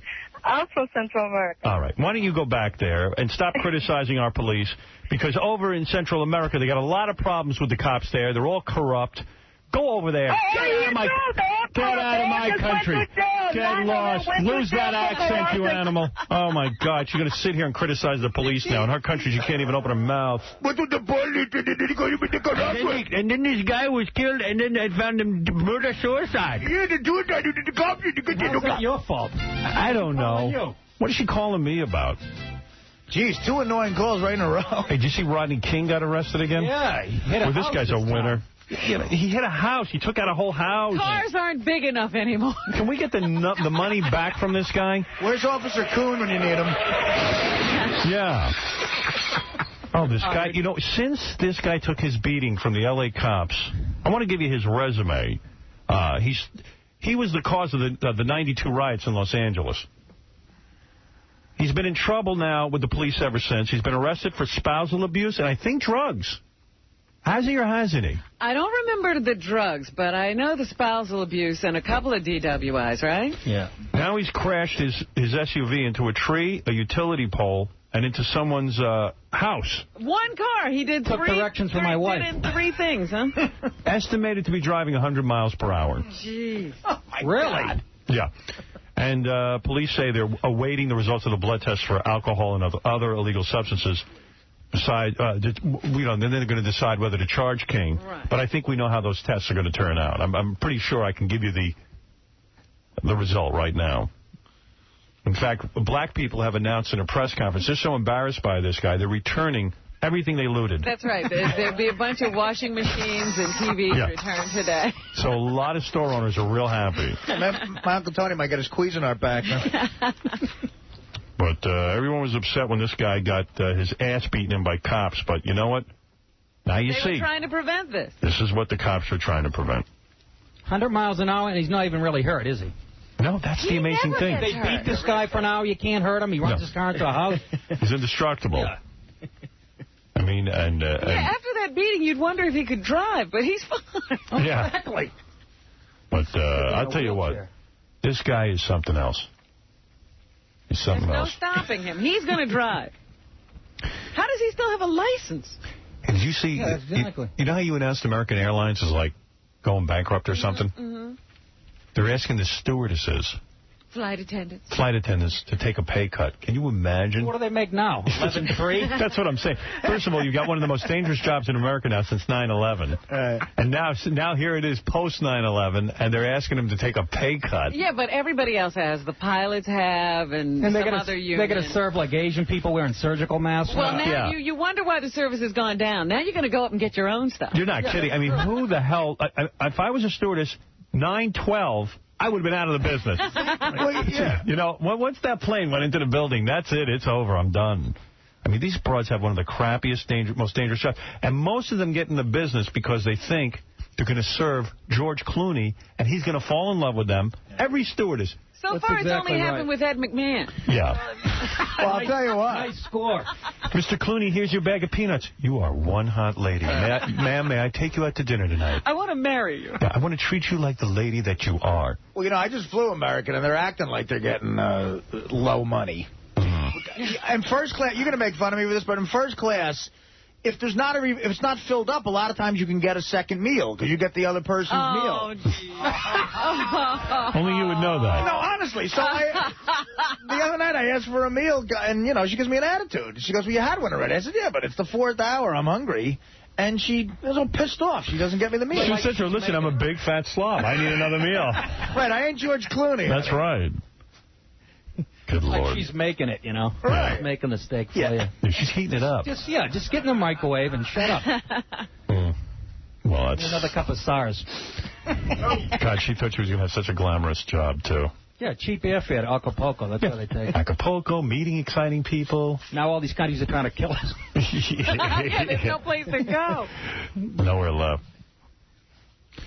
And so the French president called George Bush on the phone. Yeah. Now he's back on the phone. Why would you take that call? He was like, well, now France is going to take a pragmatic approach to all of this. You know. Good for them. Unbelievable. I hope Bush said, you are such a pussy, and you can kiss my American ass. I hope he said that. Well, they said the tone of the conversation was very businesslike. Well. So maybe that's what that means. I would have been like, looky here, looky here, you frog bitch. I'm G.W. Bush. I just took out Afghanistan, I took out Iraq, and I'm going to take out your sorry frog ass. You guys can kiss my black ass. Yeah. Yeah, sorry. But we were just joking, Judge. Yeah. Joking? Sniveling, coward, Nazi, running jerk-off. Amen. Mother effer. You mother effer. That's That's what George Bush said. You mother effer. What you talking about? Gonna get you. You know what I like is that singer. Celine Dion. Yeehaw! I'd F her good. I don't know. What else is in the news, Robin? There it is. Love it. I still say that's you. Lionel Richie wrote this, too, Robin. We are coming together, Howard. I know you said it would never happen. That I would love to come together with you. all the other races and ethnic groups would never come together. But it seems that we're liking more of the same TV shows all of a sudden. Yeah, hey, Lionel Richie married a white woman. We heard it here first. I guess they watch TV together. Yeah, go figure that. It took the war to unite us. That's what we're watching together, the war. They say 9 of the top 20 series among black households also are favorites among whites. Well, I feel a lot of white people are trying to become black. Yeah, that's the most overlap there's ever been in this survey. I can't get enough Malcolm and Eddie. I think that's been canceled. Damn it. But they do say blacks love American Idol and Star Search. Of course, because they're going to win every time. That's right. Kelly Clarkson is black? Yes. By the way, what happened to the album? We didn't listen to it. I have it right here. You've been so busy that you don't listen to it. Oh. Well, I think this is a perfect time to just give me something of it. All right, I'll give you something of it. Let me see. What CD is it in? Kelly Clarkson, my love. Hold on. I got 2 CDs, and I don't know what's in either one of them. Because these guys will not write me a note. Because they're busy. Kelly Clarkson, CD 2. Okay, let's see. You ready for the first track? Geez, aren't you supposed to write me a note with what's in every CD? It's probably covered up. It's probably covered up. Well, how about... Oh, you mean Nick DiPaolo's plug is covering it? Okay. Didn't he also put that there? So the Saddam... Oh, hold on.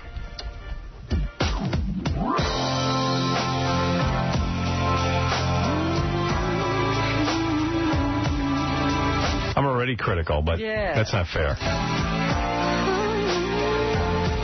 I think she was in high school. She listened to Johnny Mathis records, and it's kind of like music's gone back to that. Yeah, I was going to say, this sounds very old. It's that overtrained voice. That 19 syllables for one. Right. Right. But it doesn't sound like something kids would listen to. It sounds to me like something my mother Yeah. Kids are like our moms. I was going to say, now, does every white person have to sound black? Yeah, you have to. Oh. You have to. If you're going to win American Idol. And you just want the world. So then when Randy hears it, he goes, that was good. Please don't buy this album. You know what the trouble with her All right. is? That all you want to do is critique her. Well, because you're so used to it from American Idol. I don't want American Idol to now produce an album that becomes like a #1 album. I don't either, but... It's enough already. I saw it in drugstores even. They're selling it everywhere. Did you? Yes. Behind the Cheetos. Hey now. It's independent. Hey now. Yeah. Hey now. Yeah. By the time she's 40, she's going to be the size of an elephant. That's all I can think She about. got a big ass? Yeah, she's fat. Double A, you're on the air. Hey, Hal, what's going on? Hey, what are you doing? What's going on? What's going on? Are you ready for Vegas? What's going on? That's what I was calling about. Is there any last-minute trips you're giving away? Oh, you can't go. Wait, to Vegas? Yeah, to Vegas. Is Beth going to Vegas? What's going on with Beth? What's going on? Going to Vegas, too? No, we don't have any, tickets or anything. Nah. Give them anything away? What are you doing? What's going on? I guess you won't be able to help Beth out when Howard's working. Vegas? So Beth's going to Vegas. Hey, Howard. Nobody to stay on? I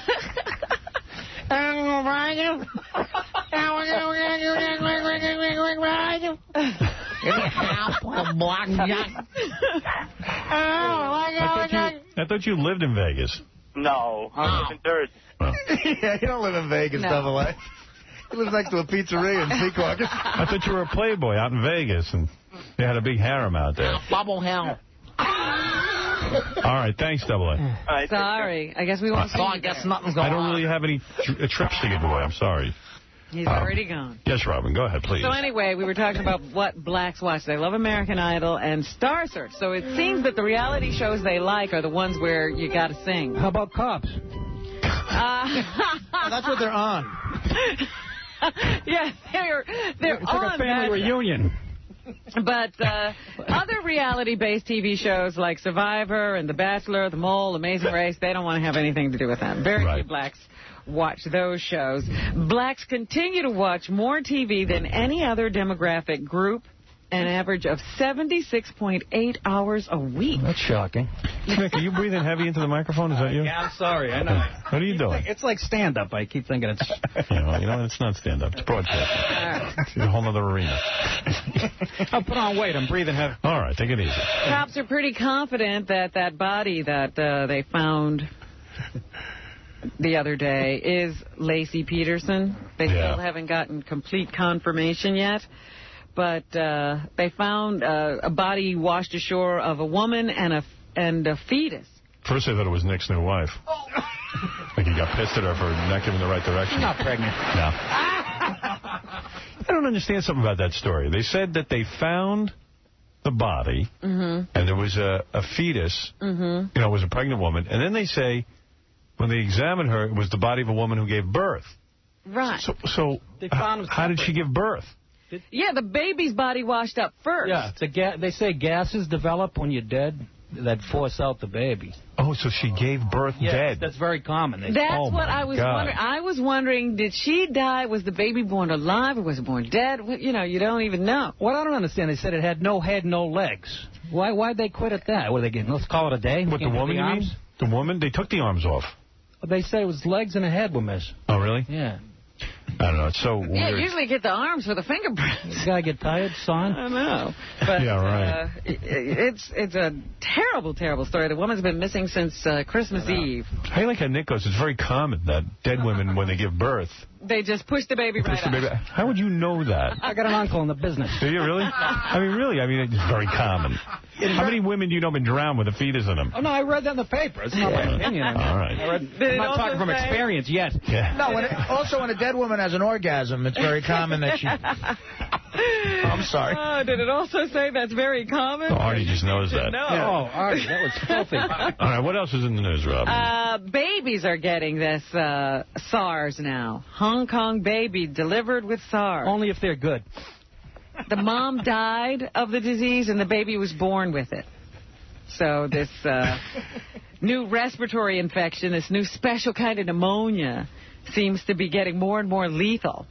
They had, I think, 8 or 9 people die of it yesterday or the day before in Hong Kong, and they said that was a record. So, wow. I don't know. We got the... You know, that's very common. I understand that, yes.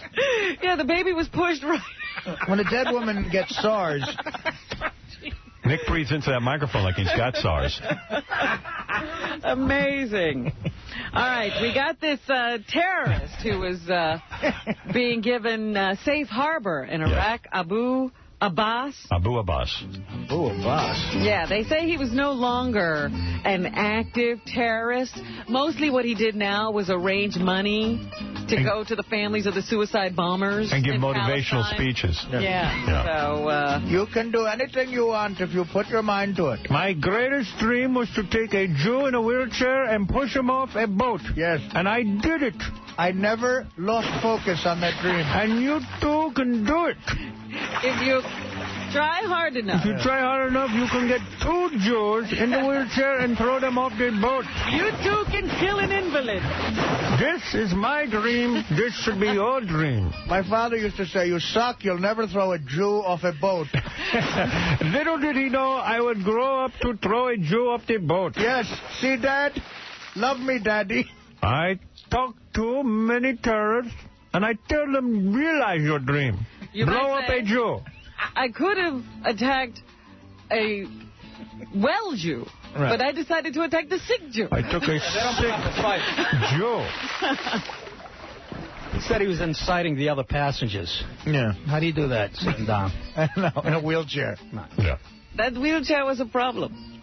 All right. So anyway, they've got him. They're now trying to decide what to do with him. I wanted to know if a Jew could give birth underwater once he is dead. Do Jews float? It was inferior. They finally got this guy. Hitler proved that a long time ago. Yeah, Hitler proved about anything he can do to you. Filthy bastard. Yeah. But anyway, they're trying to decide what to do with him now because the charges we would have had against him have expired. So there would be nothing to charge him with if we brought him here. Young man, what do you want to do with your life? Well, I would like to drive a B'nai B'rith bus into the Grand Canyon. You have a dream, and you can do it. I'm Abu Abbas. Bring him to this country, tie him to a recliner, and throw him off the Tappan Zee Bridge. Oh, I would love that. I would love that. Nick knows what to do with him. Right? Good man. See if he gives birth in a few weeks. Well, as you said earlier, he was in Iraq for several years and felt completely safe until this all started. And then I guess he was trying to hightail it out of town, and they caught him, and now we've got him. But he's not the only terrorist out there we need to find. Where are the others? Here is Professor Raymond Tanter, who is a terrorism consultant, who talks about which countries might be harboring other terrorists like Abbas. C1. Hold on. Problem.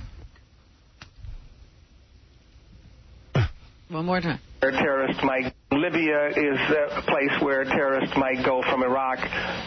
Syria is a place where terrorists might go from Iraq. Iran, not North Korea. North Korea doesn't take in Middle Eastern terrorists.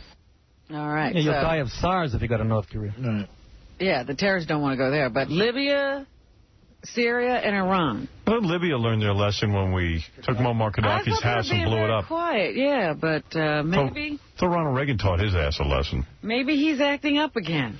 We got to take a break. We'll be back. Nick DiPaolo at the Improv in Orlando, Florida, May 1st through May 4th. Go see him. Also on Tough Crowd with Colin Quinn Monday through Thursday night, 11:30 on Comedy Central. We'll be back right after these words. Dan, go ahead. Testing.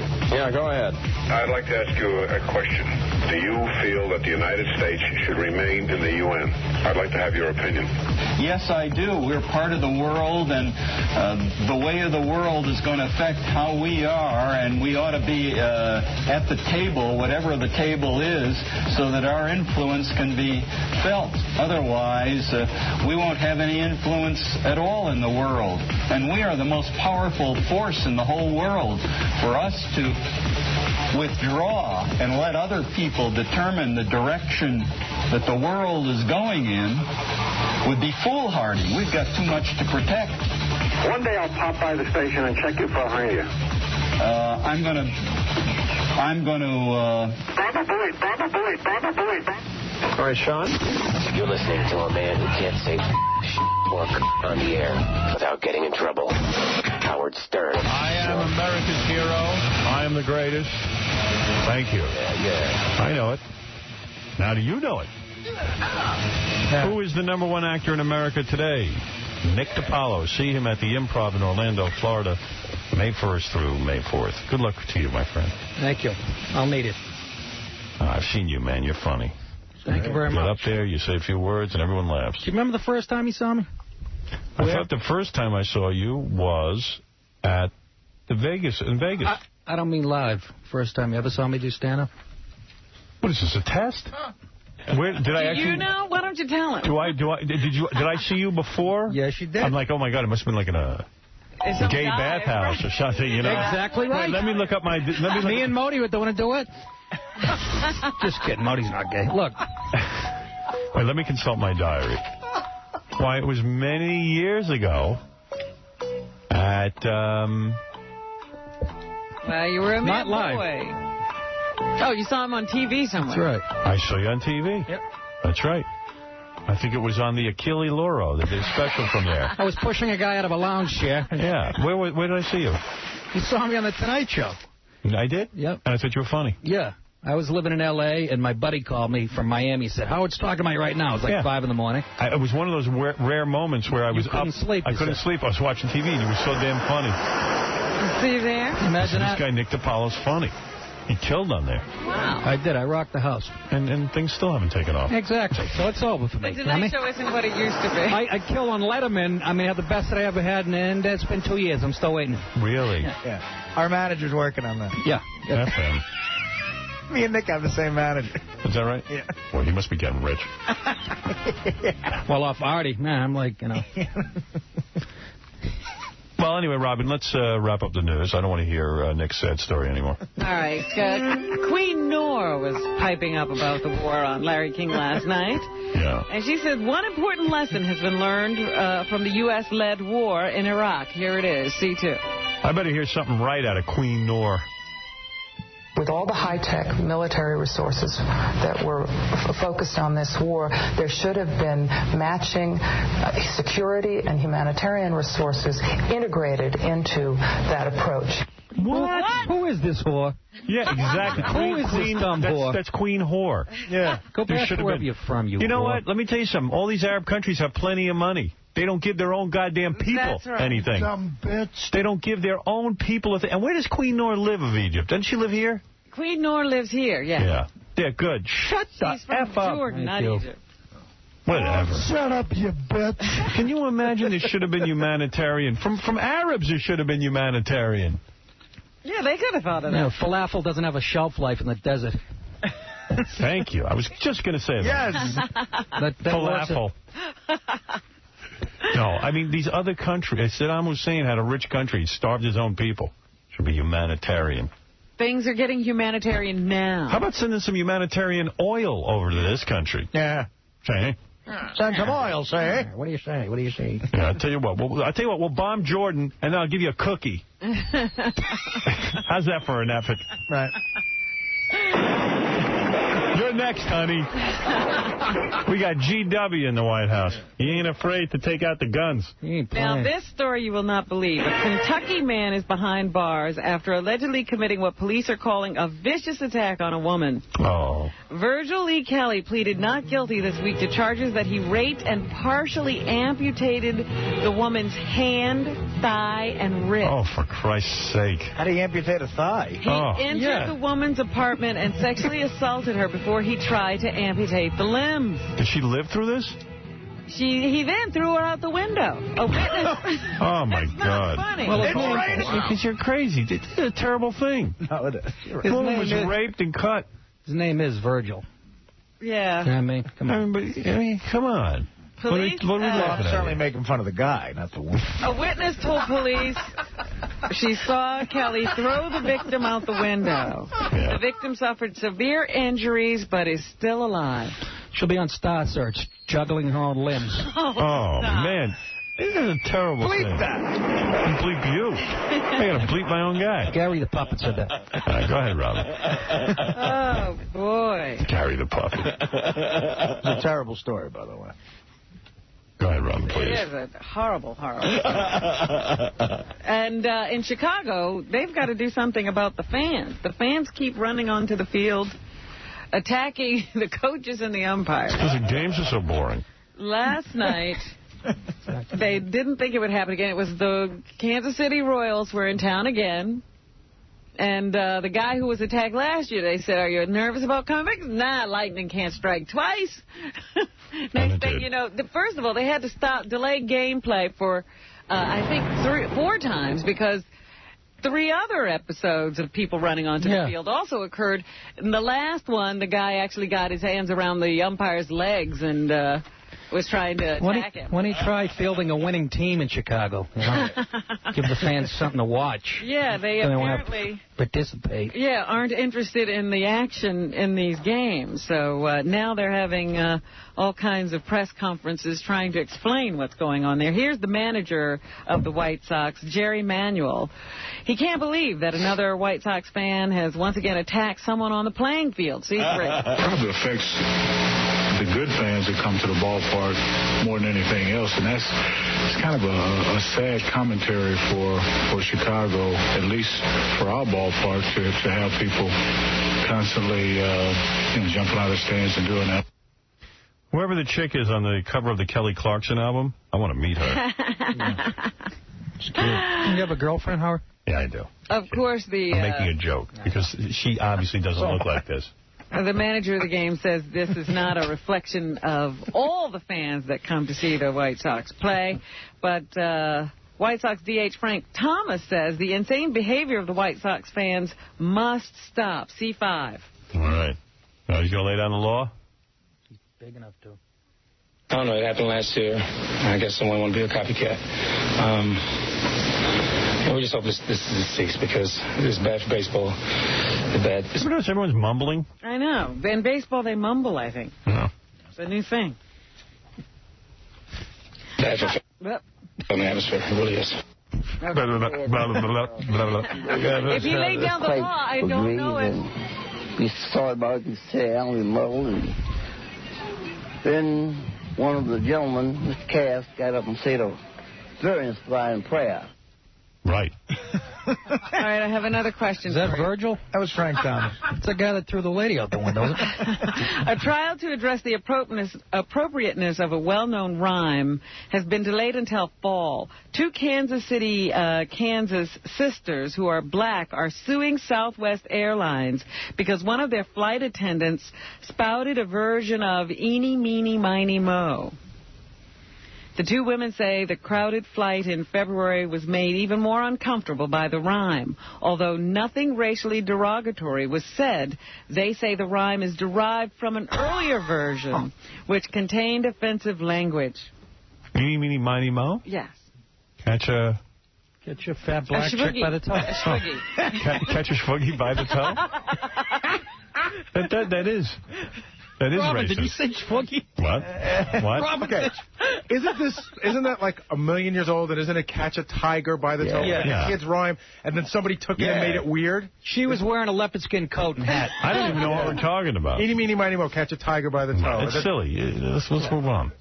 You know that it was tiger originally? I don't know. And it was turned. What is she saying? It used to be the N-word? Yeah, that's what it used to. People have said it was? Yes. Yeah. People, it turned into Eeny, meeny, miny, mo, catch a nigger by the toe? Yeah. I've heard that. I thought my uncle just said that as a joke. I never heard that. I've heard that before, Howard, many times. Really? Yeah. Where have I been? Nick, have you ever heard it? Oh, no. No, me being from Boston, never heard it. I think my father invented it. No, look. Why would you want to catch a black person by the toe? I have no idea. If he hollers, let him go. My mother said to pick this one. Oh. It's ridiculous. I never heard that before. I swear to you. I thought I heard it all. It's got a happy ending. If he hollers, let him go. You know what I mean? It's like I don't know, man. That's crazy. If he hollers, not hang him. These people on the plane didn't even say N-word? No, they just said the eeny, meeny, miny, mo. Wow. Roses Are Red was originally about Jews. I mean, a long time ago. Most people don't know that. Roses are $55.95. Right. But since you're a kike, it'll be $60. That's how it went originally. Since you're a money controlling kike. Angelina Jolie will provide $5 million over the next 15 years to protect the wilderness in a Cambodian in her head? forest. I think she's hot, man. She's crazy hot. Set up a wildlife sanctuary in an area of Cambodia formerly controlled by the Khmer Rouge guerrillas. She's all about the wildlife now.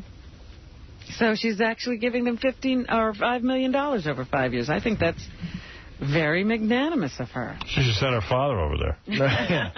I think they've patched up their differences. Joe Buck. Tobey Maguire is once again signed on to do Spider-Man. He's reprising his role after claiming that he had a backache that might keep him out of the production. And now he chooses his scripts. He goes, eeny, meeny, miny, mo. They thought he was claiming the backache maybe as a negotiation ploy. But then the studio started saying, well, we'll get somebody else. We'll get Jake Gyllenhaal to do it. And then he came around. His manager got in there, and now he's going to do Spider-Man again for $17 million. He should have held out. Aretha Franklin maybe will be doing her farewell concert on CBS next year. She Big and fat. Announced that she is on her final tour. Big and fat. She would be easy to catch by the toe. Oh, jeez, Art. If you were chasing her, I'm sorry. Oh, my God. What is wrong with you today? If you were going with the original poem. You're nuts. She'd be easy. As opposed to thinner person. You are a crazy man. Got a toe like a ham hock. She says this is her final tour, but she's not going to quit singing. She'll sing at special events, and you can even have her at your party, Howard. Right. So if you would love that. pony up to the bar and I'll get her for 10 grand. pay the money, she'll sing for you. Fill a bucket with her toe jam. All right, what's going on here? There's a new TV show on UPN, which is the #1 network among black people, called Platinum. And it's about a family who runs a record company that produces rap music. Yo. Dickie Fingers is one of the members of the cast. That's what I had last night after I watched that porno. And he says anyone can relate to the family portrayed in Platinum. A1. Yeah, that's what I'm telling everybody. They're like, oh, a hip-hop show, what is it, sex, drugs, and violence? I'm like, nah, I got more substance than that. It's like, it's a family show, too. Basically. What's he, on the phone? I guess he can phone this in. Collect. Siegfried and Roy caught a tiger by the toe. Yeah. Siegfried and Roy. Sigourney Weaver is in something called Holes, which opens on Friday. It's called what? Holes. Holes. It looks cool. Doing porno now? It looked pretty cool. I saw the ad for it, Holes. Does it? Yeah. You find her sexy? Sigourney Weaver? No. Every guys who say that. I never got that. Never. Like, she wore a T-shirt in Alien. Whoopee. She's kind of manly. What kind of movie is that, Hole? Should be called Old Hole. Oh. What is she, like 40, what? She's over 40, yeah. She plays the mean head warden of a detention camp. Dusty Hole. Oh. This is really getting in the gutter. Oh, my goodness. Yeah. Here she is on when she actually read the book and her daughter's love of the story. Hey-oh. I read the book after I was sent I read a book. Script, but I never forgot. She loved that book. Her whole generation just loves it. Well, you know what? I haven't read any books. And the fact that they had gone ahead and I can't relate to it. And gotten Lewis to write the script, I thought was such a great move. Big Lewis deal. who? I don't know. Lewis Hole.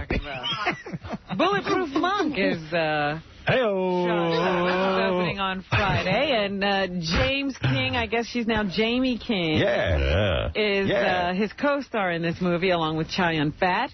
Here she is on if she could kick some butt after training in martial arts for the film. Be what? James King. Model turned actress. You don't see a lot of that. Yeah. I think I could probably kick a little butt. It's funny because I don't know. You don't weigh 12 pounds. If I'd actually use I could kick your butt. it or anything, but and the funny thing. Jamie King. You weigh 3 grams. Now, Sean took the training. He knew right away he couldn't kick anybody's butt, but Jamie thinks she can. Who knew All the girls do now. Every commercial's a girl hitting a heavy bag. Yeah, I know. Who knew she speaks so much, too? Yeah, so I could probably do one move and then be like, wait, hold on, this one looks really cool, but I don't know how practical it actually is. Oh. Go back to being James King. In 3 years, she's going to be in Holes, too. And this is why it's important for her to do most of her own stunts. Because what else would she do? I think that a lot of the times, the extra stuff they didn't want me to do just because they wanted me to save my energy, but I felt like those things were really important because one thing that I recognize when you're doing action... To save her energy because she only eats once a week. Yeah, they couldn't find an anorexic body double. So you Skeletor. Anything else, Rob? Kelly Preston is is married to... Hey-oh. Come on now. Yeah, she's in what? Oh my goodness. Penis. I don't know what you can say. I don't do radio. We're loose. This newscast is loose. Kelly talks about the amount of toxic chemicals we have today. B3. Right now, there are 80,000 chemicals. Oh, that's the serious Kelly Preston. This is not actress Kelly Preston. On the market, and less than 10% have been tested for their effects on children. John Travolta's like, I'm so proud of my wife. And even less than that have been tested in conjunction with each other. So it's definitely... All right. Anything else, Robin? Well, here's what her family does to be healthy and safe. Yeah, Dad makes about $80 million a movie.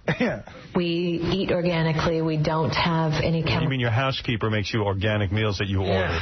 chemicals or pesticides in our home. Obviously, if there's some treats or different things that are not organic, How come Dad's big and fat? That's fine. You have to do it in moderation. Organic chocolate. But I think it is a tremendous gift that you can give your kids. Yeah, well, this is Jay Leno. Mike Mavis protects the Afghanistani women. Big deal. I understand you eat organic food over there. That's good. That's great. Yeah, we all are into something. Yeah, you eat organic food. We save the world. Whatever, you know. You want to get some dinner or something? That's what's happening. I have no charities. Good. All right. Artie, thanks. Good to see you back again. Good to be here, man. My man Nick DiPaolo. Everybody loves him. Thanks for having me, Howard. He's at the Improv in Orlando, Florida, May 1st through May 4th. I swear to God, you know, a lot of the comics come in here, I say they're funny. Well, they're not. This guy is. And see Nick on Tough Crowd with Colin Quinn, Monday through Thursday night, 11:30 on Comedy Central. I want to thank TravelWorm.com for, look at this, TravelWorm.com for providing us with airfare to Vegas. Watch E! Tonight with Bobby D. And, tomorrow I want to welcome back our new friend, Sean William Scott, who was in Dude, Where's My Car? And he was Stifler in American Pie. And is about to be seen in Bulletproof Monk. Yeah, and he's coming in to meet that chick he's going to bang. And that's a whole nother story from this morning. Lionel Richie, thank you. Your new album is called Collection. I don't know. Oh, the Definitive Collection. That's it. Available in stores now. Go to LionelRichie.com. All right, we'll see you tomorrow.